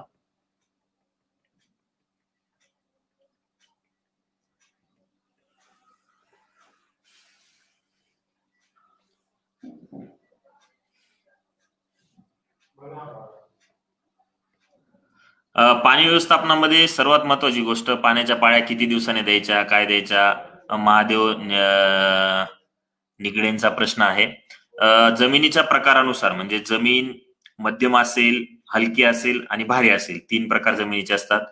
जर तुमची हलकी जमीन असेल तर तुम्हाला 3 ते 4 दिवसातनं जमिनीत कांद्याला पाणी द्यावं लागेल. समजा मध्यम जमीन असेल तुमची तर साधारणतः 5 ते 6 दिवसात तुम्हाला कांद्याला पाणी द्यावं लागेल. समजा जास्त जाड जमीन असेल, पाणी धरून ठेवण्याची क्षमता जास्त असेल, तर तुम्हाला 10-11 दिवसाच्या अंतराने पाणी देणं कांद्याला गरजेचं राहणार आहे. म्हणजे जमिनीच्या प्रकारानुसार तुम्हाला 2 पाण्यामधील अंतर किती ठेवायचं याच्याकडे तुमच्या अभ्यासानुसार तुम्हाला त्याचा अभ्यास करून आणि त्या पाळीमधलं अंतर लक्षात घ्यावं लागणार आहे. मी अशोक वायले यांचा प्रश्न आहे. मी आज कांदा लागवड केली, 8 दिवसांनी युरिया आणि 1846 हे खत टाकले तर चालेल का? मी तुम्हाला बोललो लागवड केली, आता तुम्ही पर्याय नाही तुमच्याकडे, म्हणून तुम्ही लागवड केल्यानंतर 1846 एक बॅग घ्या, त्यामध्ये पोटॅश एक बॅग घ्या आणि हे कॉम्बिनेशन तुम्ही आता ब्रॉडकास्टने टाका आणि साधारणतः 21-22 दिवसाचं कॉम्बिनेशन कांदा झाला का त्यावेळेस एक मिंगल, मॅग्नेशियम सल्फेट आणि थायोरिनचं ऍप्लिकेशन करा. चालेल, तुम्ही 1846 द्या. युरिया शक्यतो टाळा. 1846 म्हणणं तुमचा 18% नत्र जातोच आहे, तो द्या, त्याच्याबरोबर पोटॅश द्या.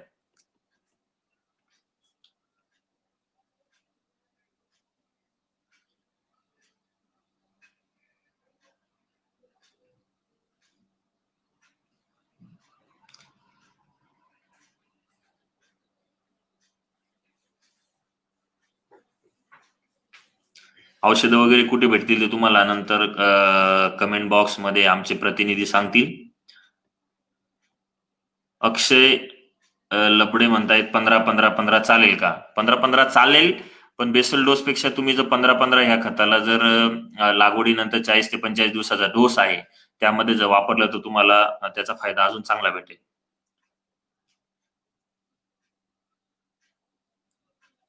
किरण डेरले सरांनी सांगितलं झिंकावरची रिझल्ट खूप सुंदर आहे. धन्यवाद सर.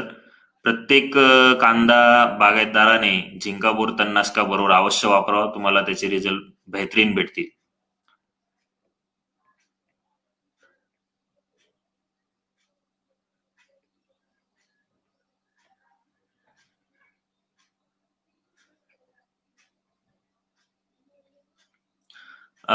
स्वप्नील घुले म्हणतायत की सर कांदा बीज उत्पादनाविषयी माहिती द्या. आज आपण फक्त कांदा पीक जे आहे त्याच्याविषयी चर्चा केलेली आहे आणि बीज उत्पादनावरती सेपरेट लाईव्ह आपल्याला घ्यावं लागणार आहे.